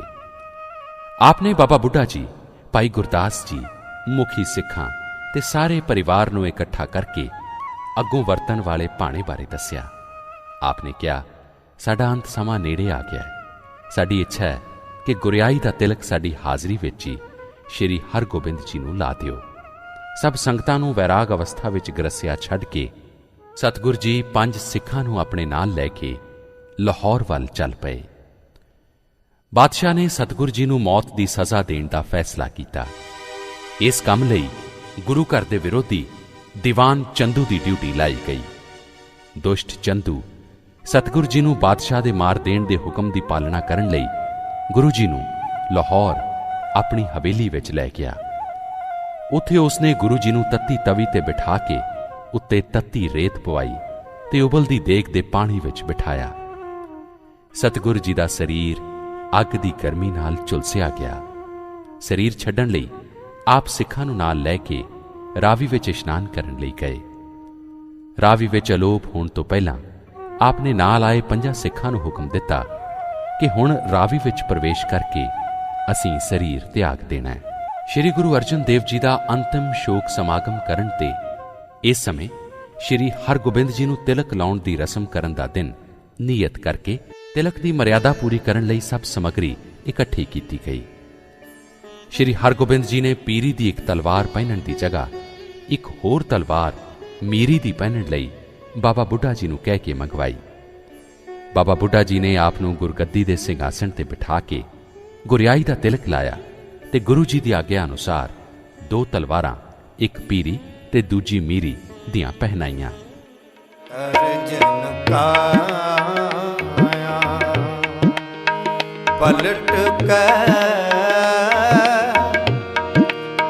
ਮੂਰਤ ਹਾਰ ਗੋਬਿੰਦ ਸਵਾਰੀ। ਅਰਜਨ ਕਾਇਆ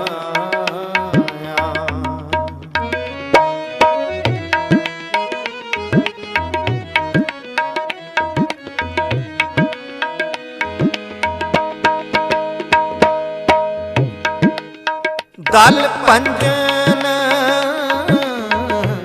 ਗੁਰ ਸੂਰਮਾ।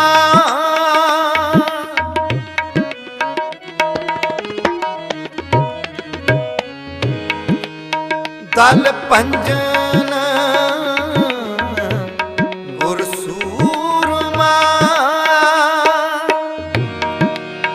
ਵੱਡ ਜੋਦਾ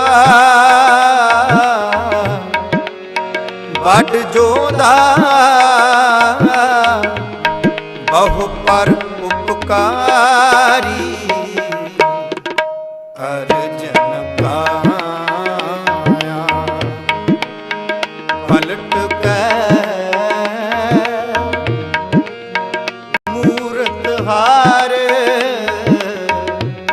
ਗੋਬਿੰਦ ਸਵਾਰੀ। ਸਤਿਗੁਰ ਜੀ ਨੇ ਨਵੇਂ ਮਾਰਗ ਤੇ ਚੱਲਣ ਲਈ ਨਵੇਂ ਸਾਧਨ ਅਪਣਾਉਣੇ ਸ਼ੁਰੂ ਕਰ ਦਿੱਤੇ। ਆਪ ਨੇ ਗੁਰਗੱਦੀ ਤੇ ਬਿਰਾਜਮਾਨ ਹੋ ਕੇ ਆਪਣਾ ਲਿਬਾਸ ਸ਼ਾਹੀ ਠਾਠ ਵਾਲਾ ਧਾਰਨ ਕਰ ਲਿਆ। ਘੋੜੇ ਦੀ ਸਵਾਰੀ, ਸੀਸ ਤੇ ਕਲਗੀ ਸਜਾਉਣੀ, ਸ਼ਸਤਰਾਂ ਦੀ ਸਿਖਲਾਈ ਤੇ ਸ਼ਿਕਾਰ ਖੇਡਣ ਲਈ ਜੰਗਲ ਵੱਲ ਜਾਣ ਲੱਗ ਪਏ। ਸਤਿਗੁਰ ਜੀ ਨੇ ਸਭ ਨੌਜਵਾਨਾਂ ਨੂੰ ਸ਼ਸਤਰਧਾਰੀ ਹੋ ਕੇ ਆਉਣ ਦਾ ਹੁਕਮ ਦਿੱਤਾ। ਗੁਰੂ ਘਰ ਲਈ ਮਾਇਆ ਤੇ ਹੋਰ ਵਸਤੂਆਂ ਦੀਆਂ ਭੇਟਾਂ ਲਿਆਉਣ ਤੋਂ ਇਲਾਵਾ ਚੰਗੇ ਘੋੜੇ ਤੇ ਸ਼ਸਤਰ ਭੇਂਟ ਕਰਨ ਦੀ ਆਗਿਆ ਸਿੱਖ ਸੰਗਤਾਂ ਨੂੰ ਕੀਤੀ ਗਈ। ਨੌਜਵਾਨ ਸਿੱਖ ਸਤਿਗੁਰ ਜੀ ਦਾ ਨਵਾਂ ਪ੍ਰੋਗਰਾਮ ਸੁਣ ਕੇ ਬੜੇ ਉਤਸ਼ਾਹ ਨਾਲ ਸ਼ਸਤਰ ਲੈ ਕੇ ਅੰਮ੍ਰਿਤਸਰ ਪਹੁੰਚਣੇ ਸ਼ੁਰੂ ਹੋ ਗਏ। ਸ਼ਾਹੀ ਠਾਠ ਬਣਾਉਣ ਲਈ ਕਿਸੇ ਤਖਤ ਦਾ ਹੋਣਾ ਵੀ ਅਤੀ ਜ਼ਰੂਰੀ ਹੈ, ਸੋ ਸਤਿਗੁਰ ਜੀ ਨੇ ਸਭ ਤੋਂ ਪਹਿਲਾਂ ਇੱਕ ਤਖਤ ਦੀ ਰਚਨਾ ਕਰਨ ਦਾ ਪ੍ਰੋਗਰਾਮ ਬਣਾਇਆ। ਬਾਬਾ ਬੁੱਢਾ ਜੀ ਨਾਲ ਇਸ ਬਾਰੇ ਸਤਿਗੁਰ ਜੀ ਨੇ ਵਿਚਾਰ ਕੀਤੀ। ਬਾਬਾ ਜੀ ਨੇ ਇਸ ਤਖਤ ਦੀ ਰਚਨਾ ਨੂੰ ਬਹੁਤ ਠੀਕ ਸਮਝਿਆ ਤੇ ਆਪਣੀ ਸਹਿਮਤੀ ਪ੍ਰਗਟ ਕੀਤੀ। ਇਸ ਕਾਰਜ ਦਾ ਆਰੰਭ ਸ੍ਰੀ ਗੁਰੂ ਹਰਗੋਬਿੰਦ ਜੀ ਨੇ ਸੰਮਤ 1666 ਵਿੱਚ ਬਾਬਾ ਬੁੱਢਾ ਜੀ ਦੇ ਪਵਿੱਤਰ ਹੱਥਾਂ ਨਾਲ ਕਰਵਾਇਆ। ਬਾਬਾ ਬੁੱਢਾ ਜੀ ਨੇ ਇਸ ਤਖਤ ਦੀ ਨੀਂਹ ਰੱਖੀ ਤੇ ਉਸਾਰੀ ਸ਼ੁਰੂ ਹੋ ਗਈ। ਇਸ ਉਸਾਰੀ ਦੀ ਸਾਰੀ ਸੇਵਾ ਬਾਬਾ ਬੁੱਢਾ ਜੀ ਦੇ ਸਪੁਰਦ ਕੀਤੀ ਗਈ। ਥੋੜੇ ਦਿਨਾਂ ਵਿੱਚ ਹੀ ਇੱਕ ਬੜਾ ਸੁੰਦਰ ਤੇ ਉੱਚਾ ਤਖਤ ਉਸਰ ਗਿਆ। ਇਸ ਤਖਤ ਦਾ ਨਾਮ ਸਤਿਗੁਰ ਜੀ ਨੇ ਅਕਾਲ ਤਖਤ ਰੱਖਿਆ। ਹੁਣ ਇਸ ਅਸਥਾਨ ਤੇ ਭਗਤੀ ਤੇ ਸ਼ਕਤੀ ਦੇ ਦੋਵੇਂ ਦੌਰ ਚੱਲਦੇ ਵਿਖਾਈ ਦੇ ਰਹੇ ਸਨ।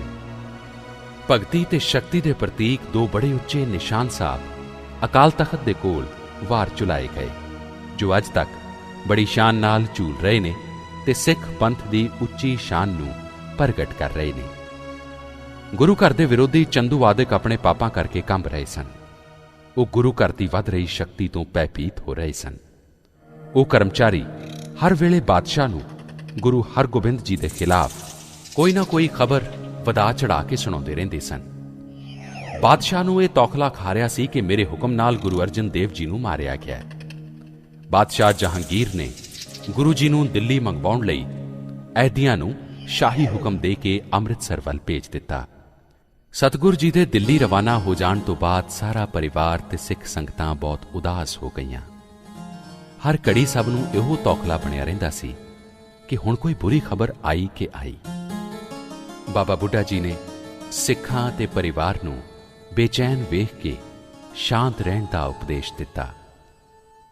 ਆਪ ਨੇ ਸਤਿਗੁਰ ਜੀ ਦੀ ਆਗਿਆ ਅਨੁਸਾਰ ਹਰ ਰੋਜ਼ ਸ਼ਾਮ ਨੂੰ ਰਹਿਰਾਸ ਦੇ ਭੋਗ ਤੋਂ ਬਾਅਦ ਸਿੱਖ ਸੰਗਤਾਂ ਨੂੰ ਇਕੱਠਿਆਂ ਕਰਕੇ ਚੌਂਕੀ ਸਾਹਿਬ ਦੀ ਸ਼ਕਲ ਵਿੱਚ ਕੀਰਤਨ ਕਰਦਿਆਂ ਸ਼੍ਰੀ ਹਰਿਮੰਦਰ ਸਾਹਿਬ ਦੇ ਸਰੋਵਰ ਦੀ ਵੱਡੀ ਪਰਿਕਰਮਾ ਕਰਨੀ ਸ਼ੁਰੂ ਕਰ ਦਿੱਤੀ। ਚੌਂਕੀ ਸਾਹਿਬ ਦੀ ਸਮਾਪਤੀ ਤੋਂ ਬਾਅਦ ਬਾਬਾ ਜੀ ਅਕਾਲ ਤਖਤ ਦੀ ਹਜ਼ੂਰੀ ਵਿੱਚ ਅਕਾਲ ਪੁਰਖ ਦੇ ਚਰਨਾਂ ਵਿੱਚ ਸਤਿਗੁਰ ਜੀ ਦੀ ਸਲਾਮਤੀ ਦੀ ਅਰਦਾਸ ਕਰਦੇ ਤੇ ਸਿੱਖਾਂ ਨੂੰ ਸ਼ਾਂਤ ਰਹਿਣ ਦਾ ਉਪਦੇਸ਼ ਦਿੰਦੇ। ਬਾਦਸ਼ਾਹ ਨੇ ਗਵਾਲੀਅਰ ਦੇ ਕਿਲੇਦਾਰ ਨੂੰ ਸ਼ਾਹੀ ਫਰਮਾਨ ਭੇਜ ਦਿੱਤਾ ਕਿ ਸਤਿਗੁਰ ਜੀ ਨੂੰ ਸਣੇ 52 ਰਾਜਿਆਂ ਦੇ ਤੁਰੰਤ ਰਿਹਾ ਕਰ ਦਿੱਤਾ ਜਾਏ। ਇਹ ਫਰਮਾਨ ਪਹੁੰਚਣ ਤੇ ਸਤਿਗੁਰ ਜੀ ਨੂੰ ਰਾਜਿਆਂ ਸਮੇਤ ਰਿਹਾ ਕਰ ਦਿੱਤਾ ਗਿਆ। ਬਾਬਾ ਬੁੱਢਾ ਜੀ ਦੀ ਅਵਸਥਾ ਇਸ ਸਮੇਂ 100 ਸਾਲ ਤੋਂ ਉੱਪਰ ਹੋ ਗਈ ਸੀ। ਆਪ ਨੇ 10-11 ਸਾਲ ਦੀ ਉਮਰ ਤੋਂ ਲੈ ਕੇ ਅੱਜ ਤੱਕ ਲਗਾਤਾਰ ਗੁਰੂ ਘਰ ਦੀ ਸੇਵਾ ਬੜੀ ਪ੍ਰੇਮ ਤੇ ਸ਼ਰਧਾ ਦੇ ਨਾਲ ਕੀਤੀ ਸੀ। ਹਰ ਇੱਕ ਕਾਰਜ ਨੂੰ ਆਪ ਨੇ ਬੜੀ ਜ਼ਿੰਮੇਦਾਰੀ ਦੇ ਨਾਲ ਨਿਭਾਇਆ ਸੀ। ਸ਼੍ਰੀ ਗੁਰੂ ਅੰਗਦ ਦੇਵ ਜੀ ਤੋਂ ਲੈ ਕੇ ਸ਼੍ਰੀ ਗੁਰੂ ਹਰਗੋਬਿੰਦ ਸਾਹਿਬ ਜੀ ਤੱਕ 5 ਸਤਿਗੁਰਾਂ ਨੂੰ ਆਪ ਨੇ ਗੁਰਿਆਈ ਦਾ ਤਿਲਕ ਲਾਇਆ ਸੀ। ਆਪ ਦਾ ਗੁਰੂ ਘਰ ਵਿੱਚ ਸਭ ਗੁਰਸਿੱਖਾਂ ਨਾਲੋਂ ਵਧੇਰੇ ਸਤਿਕਾਰ ਹੁੰਦਾ ਸੀ। ਅਨੇਕਾਂ ਗੁਰਸਿੱਖ ਆਪ ਦੇ ਵਰ ਨਾਲ ਮਨ ਇੱਛਤ ਫਲ ਪ੍ਰਾਪਤ ਕਰਦੇ ਸਨ। ਇੱਕ ਦਿਨ ਬਾਬਾ ਜੀ ਨੇ ਸਤਿਗੁਰੂ ਜੀ ਨੂੰ ਬੇਨਤੀ ਕੀਤੀ, ਸੱਚੇ ਪਾਤਸ਼ਾਹ ਜੀ, ਮੇਰਾ ਹੁਣ ਅੰਤ ਸਮਾਂ ਨੇੜੇ ਆ ਗਿਆ। ਆਪ ਆਗਿਆ ਬਖਸ਼ੋ ਤਾਂ ਮੈਂ ਆਪਣੇ ਨਗਰ ਰਮਦਾਸ ਵਿਖੇ ਜਾ ਨਿਵਾਸ ਕਰਾਂ। ਸਤਿਗੁਰੂ ਜੀ ਨੇ ਕਿਹਾ, ਬਾਬਾ ਜੀ, ਆਪ ਤੋਂ ਵਿਛੜਨ ਤੇ ਸਾਡਾ ਚਿੱਤ ਨਹੀਂ ਕਰਦਾ, ਪਰ ਆਪ ਦੀ ਇੱਛਾ ਅਨੁਸਾਰ ਅਸੀਂ ਆਪ ਨੂੰ ਜਾਣ ਤੋਂ ਰੋਕ ਵੀ ਨਹੀਂ ਸਕਦੇ।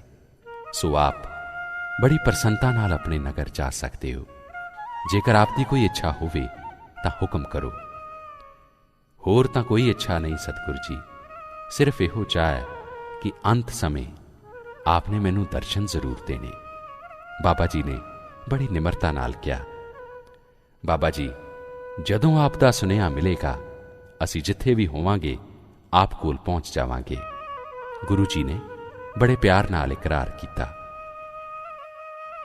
ਬਾਬਾ ਬੁੱਢਾ ਜੀ ਦੀ ਅਵਸਥਾ 125 ਸਾਲਾਂ ਦੀ ਹੋ ਗਈ ਸੀ।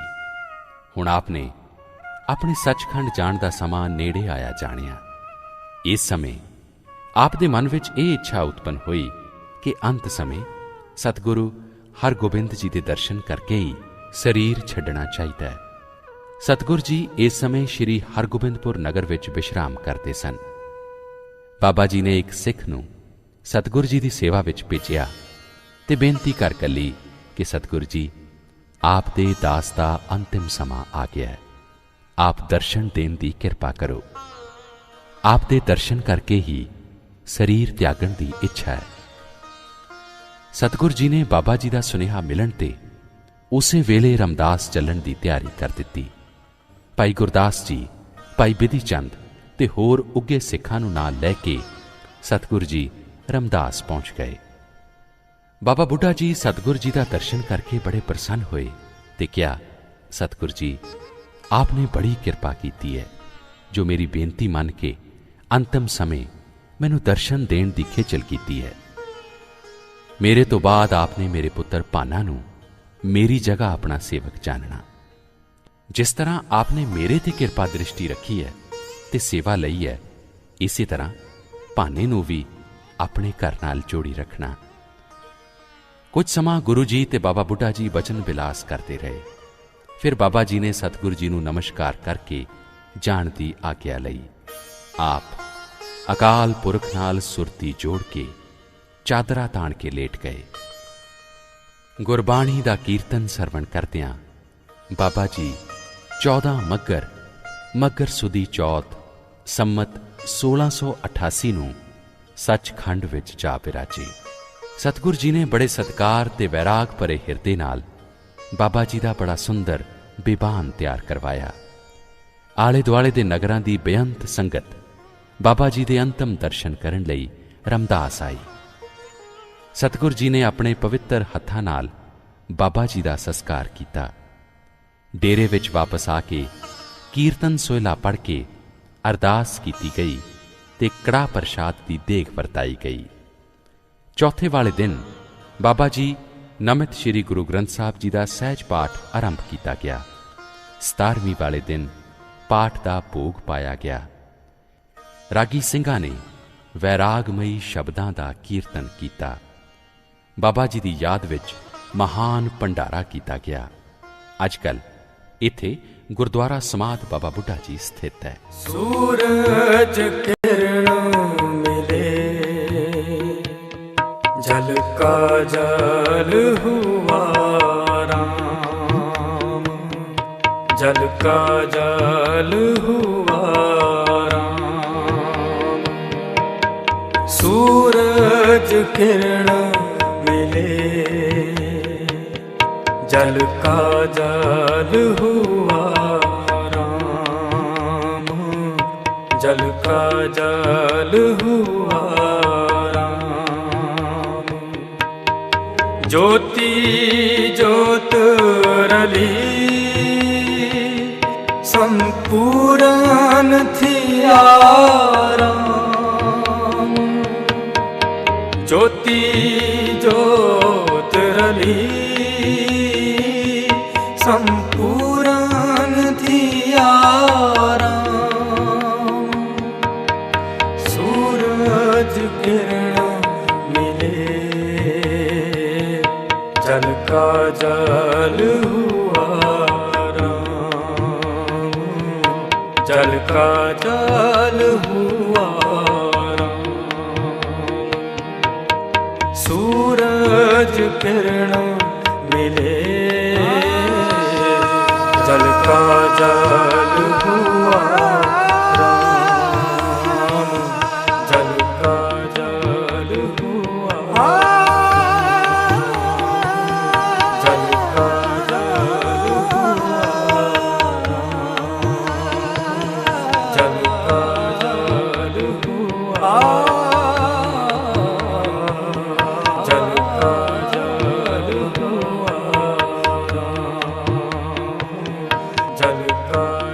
जल हुआ राम, जल का जल हुआ राम। ਭਾਈ ਚਤਰ ਸਿੰਘ ਜੀਵਨ ਸਿੰਘ ਇਤਿਹਾਸਿਕ ਪੁਸਤਕਾਂ ਤੇ ਸਿੱਖ ਵਿਰਸੇ ਨਾਲ ਸੰਬੰਧਿਤ ਸਾਜ਼ੋ ਸਾਮਾਨ ਰੱਖਣ ਵਾਲੀ ਵਿਸ਼ਵ ਪ੍ਰਸਿੱਧ ਦੁਕਾਨ ਅੱਜ ਤੋਂ 100 ਸਾਲ ਤੋਂ ਵੀ ਪਹਿਲਾਂ ਆਰੰਭ ਹੋਈ ਸੀ।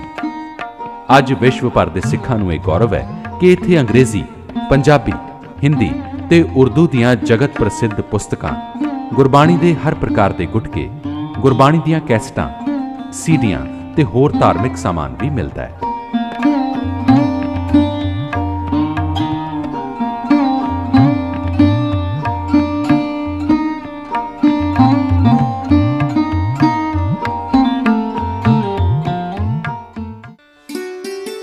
ਸੀਜੇ ਇੰਟਰਨੈਸ਼ਨਲ ਹੋਟਲ ਸ਼੍ਰੀ ਹਰਮੰਦਰ ਸਾਹਿਬ ਦੇ ਬਿਲਕੁਲ ਨੇੜੇ ਹੈ। ਅੱਜ ਇਹ ਅੰਮ੍ਰਿਤਸਰ ਦੇ ਪ੍ਰਮੁੱਖ ਹੋਟਲਾਂ ਵਿੱਚ ਗਿਣਿਆ ਜਾਂਦਾ ਹੈ, ਜਿੱਥੇ ਹਰ ਪ੍ਰਕਾਰ ਦੀ ਸਹੂਲਤ ਪ੍ਰਾਪਤ ਕਰਵਾਈ ਜਾਂਦੀ ਹੈ। ਯਾਤਰੂਆਂ ਨੂੰ ਨੇੜੇ ਦੇ ਸਾਰੇ ਇਤਿਹਾਸਿਕ ਗੁਰਦੁਆਰਾ ਸਾਹਿਬਾਨ ਦੇ ਦਰਸ਼ਨ ਕਰਵਾਉਣ ਦਾ ਵਿਸ਼ੇਸ਼ ਪ੍ਰਬੰਧ ਹੈ। ਇਹ ਹੋਟਲ ਅਜਿਹੇ ਸਥਾਨ ਤੇ ਸਥਿਤ ਹੈ ਕਿ ਹੋਟਲ ਵਿੱਚ ਬੈਠਿਆਂ ਹੀ ਹਰਮੰਦਰ ਸਾਹਿਬ ਦੇ ਪਵਿੱਤਰ ਦਰਸ਼ਨਾਂ ਤੋਂ ਉਪਰੰਤ ਹਰ ਵੇਲੇ ਕੀਰਤਨ ਵੀ ਸਰਵਣ ਕੀਤਾ ਜਾ ਸਕਦਾ ਹੈ।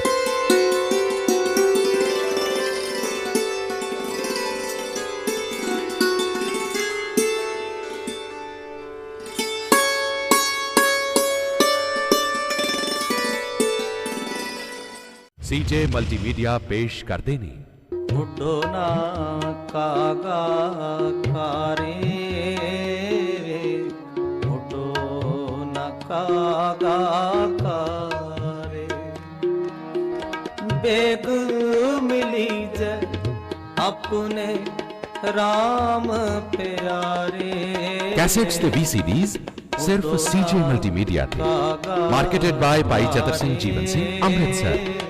सीजे मल्टीमीडिया पेश करते ने अमृतसर सतगुर सतवादी, जितना ते कौआ हंस वो है, जितना ते कौआ हंस वो है, नानक तन तन। कैसेट्स ते VCDs सिर्फ सीजे मल्टीमीडिया थे। मार्केटेड बाय भाई चतर सिंह जीवन सिंह अमृतसर। सीजे मल्टीमीडिया पेश करते ने श्री राम नामा उच्चर बना, श्री राम नामा उच्चर बना, आगे जम दल बिखम कणा, श्री राम नामा उच्चर। कैसेट्स ते VCDs सिर्फ सीजे मल्टीमीडिया थे। मार्केटेड बाय भाई चतर सिंह जीवन सिंह अमृतसर। सीजे मल्टीमीडिया पेश करते ने सतगुर तुमरे काज सवारे, तुमरे काज सवारे, फिर कर बैसो हर जन प्यारे, तुमरे काज सवारे। कैसेट्स ते VCDs सिर्फ सीजे मल्टीमीडिया थे। मार्केटेड बाय भाई चतर सिंह जीवन सिंह अमृतसर। सीजे मल्टीमीडिया पेश करते ने सचखंड श्री हरमंदर साहब जी की 8 पैरी मर्यादा, इतिहासिक यादगारी स्थान, जलौह, शस्त्र, दीपमाला ते आतिशबाजी संबंधी संपूर्ण डॉक्यूमेंट्री फिल्म श्री हरिमंदर दर्शन। VCDs ते DVDs सिर्फ सीजे मल्टीमीडिया थे। मार्केटेड बाय भाई चतर सिंह जीवन सिंह अमृतसर। सीजे मल्टीमीडिया पेश करते ने गुरमुख जन्म सवार, दरगह चलिया, दरगह चलिया, सच्ची दरगह जाए, सच्ची दरगह जाए, सच्चा पिड़ मन लिया। ਕੈਸੇਟ ਸੀਡੀਜ਼ ਤੇ VCDs ਸਿਰਫ CJ ਮਲਟੀਮੀਡੀਆ ਤੇ। CJ ਮਲਟੀਮੀਡੀਆ ਪੇਸ਼ ਕਰਦੇ ਨੇ साच कहूँ सुन ले हो सबे, जिन प्रेम कियो तिन ही प्रभ पायो, जिन प्रेम कियो तिन ही प्रभ पायो। ਕੈਸੇਟਸ ਤੇ VCDs ਸਿਰਫ CJ ਮਲਟੀਮੀਡੀਆ ਤੇ। ਮਾਰਕੀਟਡ ਬਾय ਭਾਈ ਚਤਰ ਸਿੰਘ ਜੀਵਨ ਸਿੰਘ ਅੰਮ੍ਰਿਤਸਰ। CJ ਮਲਟੀਮੀਡੀਆ ਪੇਸ਼ ਕਰਦੇ ਨੇ ਮਿੱਠ ਬੋਲੜਾ ਜੀ, ਮਿੱਠ ਬੋਲੜਾ ਜੀ, ਹਰ ਸਜਣ ਸੁਆਮੀ ਮੋਰਾ,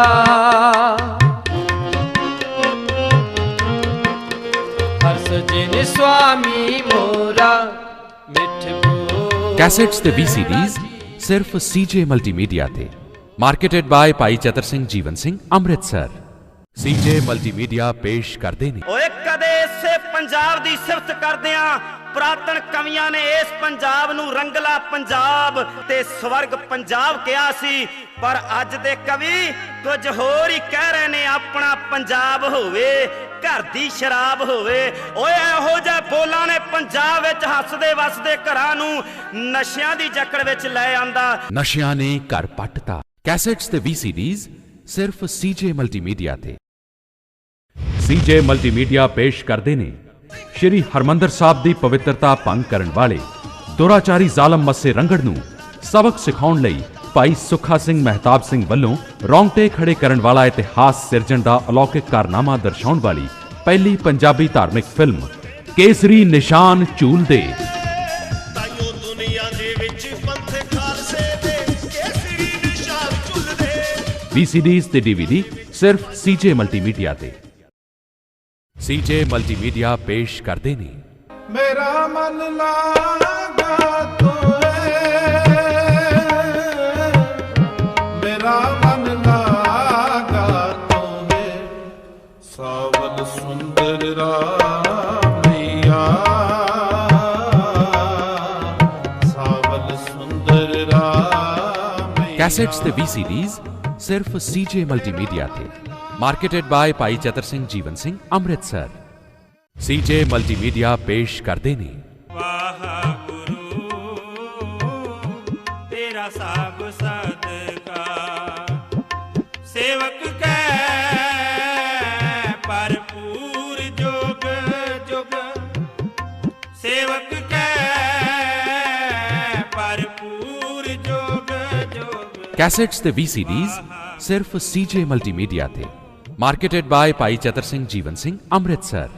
CJ ਮਲਟੀਮੀਡੀਆ ਪੇਸ਼ ਕਰਦੇ ਨੇ सेवक की ओढ़क निभाई, सेवक की ओढ़क निभाई, ओढ़क निभाई, सेवक की ओढ़क निभाई, सेवक की। ਕੈਸੇਟ CDs ਤੇ VCDs ਸਿਰਫ CJ ਮਲਟੀਮੀਡੀਆ ਤੇ। CJ ਮਲਟੀਮੀਡੀਆ ਪੇਸ਼ ਕਰਦੇ ਨੇ सिमर मना राम नाम चितार, बस रह हृदय गुर चरण प्यार, सिमर मना राम नाम। ਕੈਸੇਟਸ ਤੇ VCDs ਸਿਰਫ CJ ਮਲਟੀਮੀਡੀਆ ਤੇ। ਮਾਰਕੀਟਡ ਬਾय ਭਾਈ ਚਤਰ ਸਿੰਘ ਜੀਵਨ ਸਿੰਘ ਅੰਮ੍ਰਿਤਸਰ। CJ ਮਲਟੀਮੀਡੀਆ ਪੇਸ਼ ਕਰਦੇ ਨੇ ਕਿਹਿਆ ਤੇ ਕੋਰੇ ਕੀ ਕਰਾਵੇਂ ਵੇ ਸ਼ਰਾਬੀਆ, ਪੱਲੇ ਨਹੀਂ ਰੱਖਦਾ ਦੀਵਾਨੀ, ਸ਼ਰਾਬੀਆ ਪੱਲੇ ਨਹੀਂ ਰੱਖਦਾ ਦੀਵਾਨੀ। ਕੱਟਿਆ ਨਾ ਇੱਕ ਦਿਨ ਸੁੱਖਾਂ ਦਾ ਮੈਦਾਨ, ਮਾਵੇ ਮਿੱਟੀ ਵਿੱਚ ਰੋਲਦੀ ਜਵਾਨੀ, ਬੇਚਾਰਾ ਪੀਆ। ਨਸ਼ਿਆਂ ਨੇ ਘਰ ਪੱਟਤਾ। ਕੈਸੇਟਸ ਤੇ VCDs ਸਿਰਫ CJ ਮਲਟੀਮੀਡੀਆ ਤੇ। खैर रहमतानी वादे सच्चे बादशाह, ਕੈਸੇਟਸ ਤੇ VCDs ਸਿਰਫ CJ ਮਲਟੀਮੀਡੀਆ ਤੇ। CJ ਮਲਟੀਮੀਡੀਆ ਪੇਸ਼ ਕਰਦੇ ਨੇ ਅੱਜ ਵਿੱਚ ਤਲਵੰਡੀ ਆਇਆ ਦੁਨੀਆ ਦਾ ਵਾਲੀ, ਵਾਜੇ ਖੁਸ਼ੀਆਂ ਦੇ ਬੱਚੇ ਹਰ ਪਾਸੇ ਖੁਸ਼ਹਾਲੀ। ਤ੍ਰਿਪਤਾ ਦੀ ਅੱਖ ਦਾ ਤਾਰਾ ਘਰੇ ਕਾਲੂ ਤੇ ਦੁਲਾਰਾ, ਚਾਰ ਚੰਨ ਲਾ ਗਿਆ ਨੀ ਵਧਾਈਆਂ ਨਾਨਕੀ ਤੈਨੂੰ ਤੇਰਾ ਵੀਰ ਆ ਗਿਆ, ਨੀ ਵਧਾਈਆਂ ਬੇਬੇ ਤੈਨੂੰ ਤੇਰਾ ਵੀਰ ਆ ਗਿਆ। ਕੈਸੇਟਸ ਤੇ VCDs ਸਿਰਫ CJ ਮਲਟੀਮੀਡੀਆ ਤੇ। CJ ਮਲਟੀਮੀਡੀਆ ਪੇਸ਼ ਕਰਦੇ ਨੇ ਤੁਰਕਾਂ ਛੇੜ ਲਈ ਜੰਗ ਰਾਤ ਵੇਲੇ, ਤੋੜਾ ਕਿਸੇ ਪਾਸੇ ਮੋੜਾ। ਯਾਦ ਕਰੋ ਖਾਲਸਾ ਜੀ ਸਰਸਾ ਨਦੀ ਤੇ ਕਿਤੇ ਜਾ ਕੇ ਖਲੋ ਕੇ, ਜਿੱਥੇ ਬਾਜਾਂ ਵਾਲੇ ਗੁਰੂ ਦਾ ਪਰਿਵਾਰ ਵਿਛੜਿਆ, ਕਿਤੇ ਅਸੀਂ ਭੁੱਲ ਤਾਂ ਨਹੀਂ ਗਏ। ਜਿਹੜੀ ਗੁਰੂ ਨੇ ਕੁਰਬਾਨੀ ਕੀਤੀ, ਕਿਤੇ ਅਸੀਂ ਭੁੱਲ ਤਾਂ ਨਹੀਂ ਗਏ। ਕੈਸੇਟਸ ਅਤੇ VCD ਸਿਰਫ CJ ਮਲਟੀਮੀਡੀਆ ਤੇ। ਮਾਰਕੀਟਡ ਬਾਈ ਭਾਈ ਚਤਰ ਸਿੰਘ ਜੀਵਨ ਸਿੰਘ ਅੰਮ੍ਰਿਤਸਰ। CJ ਮਲਟੀਮੀਡੀਆ ਪੇਸ਼ ਕਰਦੇ ਨੇ ਸੋਈ ਸੋਈ ਦੇਵੈ, ਸੋਈ ਸੋਈ ਦੇਵੈ, ਜੋ ਮੰਗੈ ਠਾਕੁਰ ਆਪਣੇ ਤੇ, ਜੋ ਮੰਗੈ ਠਾਕੁਰ ਆਪਣੇ ਤੇ, ਸੋਈ। ਕੈਸੇਟਸ ਅਤੇ VCD ਸਿਰਫ CJ ਮਲਟੀਮੀਡੀਆ ਤੇ। ਮਾਰਕੀਟਡ ਬਾਈ ਭਾਈ ਚਤਰ ਸਿੰਘ ਜੀਵਨ ਸਿੰਘ ਅੰਮ੍ਰਿਤਸਰ। CJ ਮਲਟੀਮੀਡੀਆ ਪੇਸ਼ ਕਰਦੇ ਨੇ ਮਿਲ ਪੀਵੋ ਪਾਈ, ਮਿਲ ਪੀਵੋ ਪਾਈ। ਕੈਸੇਟਸ ਅਤੇ VCD ਸਿਰਫ CJ ਮਲਟੀਮੀਡੀਆ ਤੇ। ਮਾਰਕੀਟਡ ਬਾਈ ਭਾਈ ਚਤਰ ਸਿੰਘ ਜੀਵਨ ਸਿੰਘ ਅੰਮ੍ਰਿਤਸਰ। CJ ਮਲਟੀਮੀਡੀਆ ਪੇਸ਼ ਕਰਦੇ ਨੇ ਨਾ ਹਮ ਹਿੰਦੂ ਨਾ ਮੁਸਲਮਾਨ, ਨਾ ਹਮ ਹਿੰਦੂ ਨਾ ਮੁਸਲਮਾਨ, ਅੱਲਾ ਰਾਮ ਕੇ ਕੈਸੇਟਸ ਅਤੇ VCD ਸਿਰਫ CJ ਮਲਟੀਮੀਡੀਆ ਤੇ। ਮਾਰਕੀਟਡ ਬਾਈ ਭਾਈ ਚਤਰ ਸਿੰਘ ਜੀਵਨ ਸਿੰਘ ਅੰਮ੍ਰਿਤਸਰ। CJ ਮਲਟੀਮੀਡੀਆ ਪੇਸ਼ ਕਰਦੇ ਨੇ ਵਾਹੋ ਵਾਹੋ ਗੋਬਿੰਦ ਸਿੰਘ ਆਪੇ ਗੁਰ ਚੇਲਾ, ਆਹੋ ਆਹੋ ਗੋਬਿੰਦ ਸਿੰਘ ਆਪੇ ਗੁਰ ਚੇਲਾ, ਵਾਹੋ ਵਾਹੋ ਗੋਬਿੰਦ ਸਿੰਘ ਆਪੇ ਗੁਰ। ਕੈਸੇਟਸ ਅਤੇ VCD ਸਿਰਫ CJ ਮਲਟੀਮੀਡੀਆ ਤੇ। ਮਾਰਕੀਟਡ ਬਾਈ ਭਾਈ ਚਤਰ ਸਿੰਘ ਜੀਵਨ ਸਿੰਘ ਅੰਮ੍ਰਿਤਸਰ। CJ ਮਲਟੀਮੀਡੀਆ ਪੇਸ਼ ਕਰਦੇ ਨੇ ਨਿਰੰਕਾਰ ਦੀ ਮਿੱਠੀ ਬਾਣੀ, ਇਸ ਦੇ ਤਾਈ ਸਲਾਵੇ, ਅੰਮ੍ਰਿਤਸਰ ਸਿਵਤੀ ਦਾ ਘਰ ਹੈ, ਗੁਰਬਾਣੀ ਫਰਮਾਵੇ। ਅੰਮ੍ਰਿਤਸਰ ਸਿਵਤੀ ਦਾ ਘਰ ਹੈ, ਗੁਰਬਾਣੀ ਫਰਮਾਵੇ।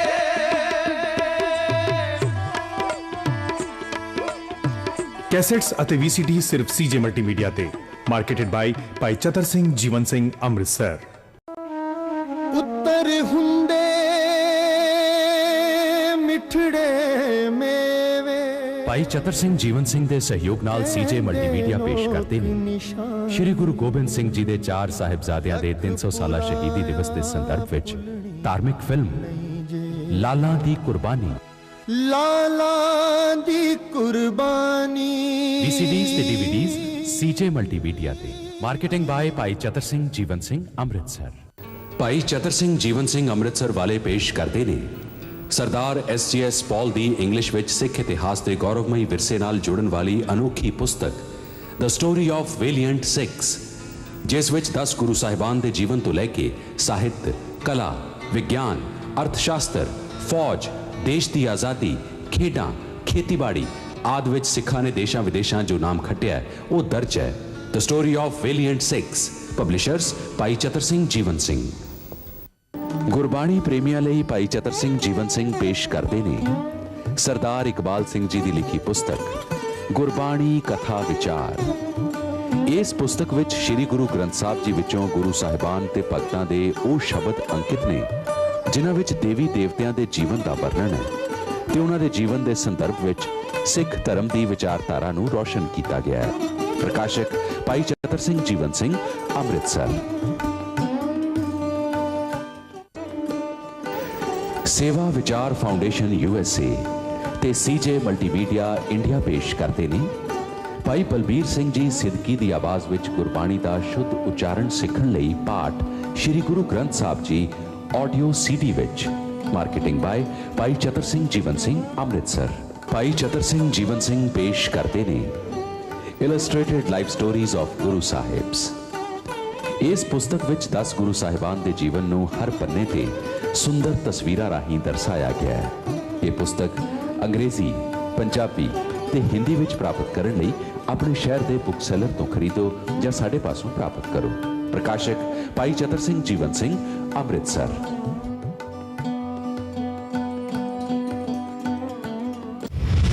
ਸੀਜੇ ਮਲਟੀਮੀਡੀਆ ਪੇਸ਼ ਕਰਦੇ ਨੇ ਅਮਰ ਸ਼ਹੀਦ ਬਾਬਾ ਦੀਪ ਸਿੰਘ ਜੀ ਦੇ ਜੀਵਨ ਤੇ ਬਣੀ ਪਹਿਲੀ ਧਾਰਮਿਕ ਫਿਲਮ अमर शहीद बाबा दीप सिंह, बाबा दीप सिंह, बाबा दीप सिंह। DVD ਤੇ VCD ਸਿਰਫ ਸੀਜੇ ਮਲਟੀਮੀਡੀਆ ਤੇ। ਮਾਰਕੀਟਡ ਬਾय ਭਾਈ ਚਤਰ ਸਿੰਘ ਜੀਵਨ ਸਿੰਘ ਅੰਮ੍ਰਿਤਸਰ। ਸੀਜੇ ਮਲਟੀਮੀਡੀਆ ਪੇਸ਼ ਕਰਦੇ ਨੇ ਖਾਲਸਾ ਪੰਥ ਦੇ ਸਿਰਜਣਹਾਰੇ ਗੁਰੂ ਗੋਬਿੰਦ ਸਿੰਘ ਜੀ ਦੇ ਵਿਲੱਖਣ ਜੀਵਨ ਤੇ ਆਧਾਰਿਤ ਧਾਰਮਿਕ ਫਿਲਮ ਸਾਹਿਬੇ ਕਮਾਲ ਗੁਰੂ ਗੋਬਿੰਦ ਸਿੰਘ ਜੀ। VCD ਤੇ DVD ਸਿਰਫ ਸੀਜੇ ਮਲਟੀਮੀਡੀਆ ਤੇ। ਮਾਰਕੀਟਿੰਗ ਬਾय ਭਾਈ ਚਤਰ ਸਿੰਘ ਜੀਵਨ ਸਿੰਘ ਅੰਮ੍ਰਿਤਸਰ। सीजे मल्टीमीडिया पेश करते हैं प्रगटियो मर्द अगमड़ा बरे आम अकेला, बाबा गुरु गोबिंद सिंह आपे गुरु चेला। निशाने खालसा DVD ते VCD सिर्फ सीजे मल्टीमीडिया ते। मार्केटेड बाय भाई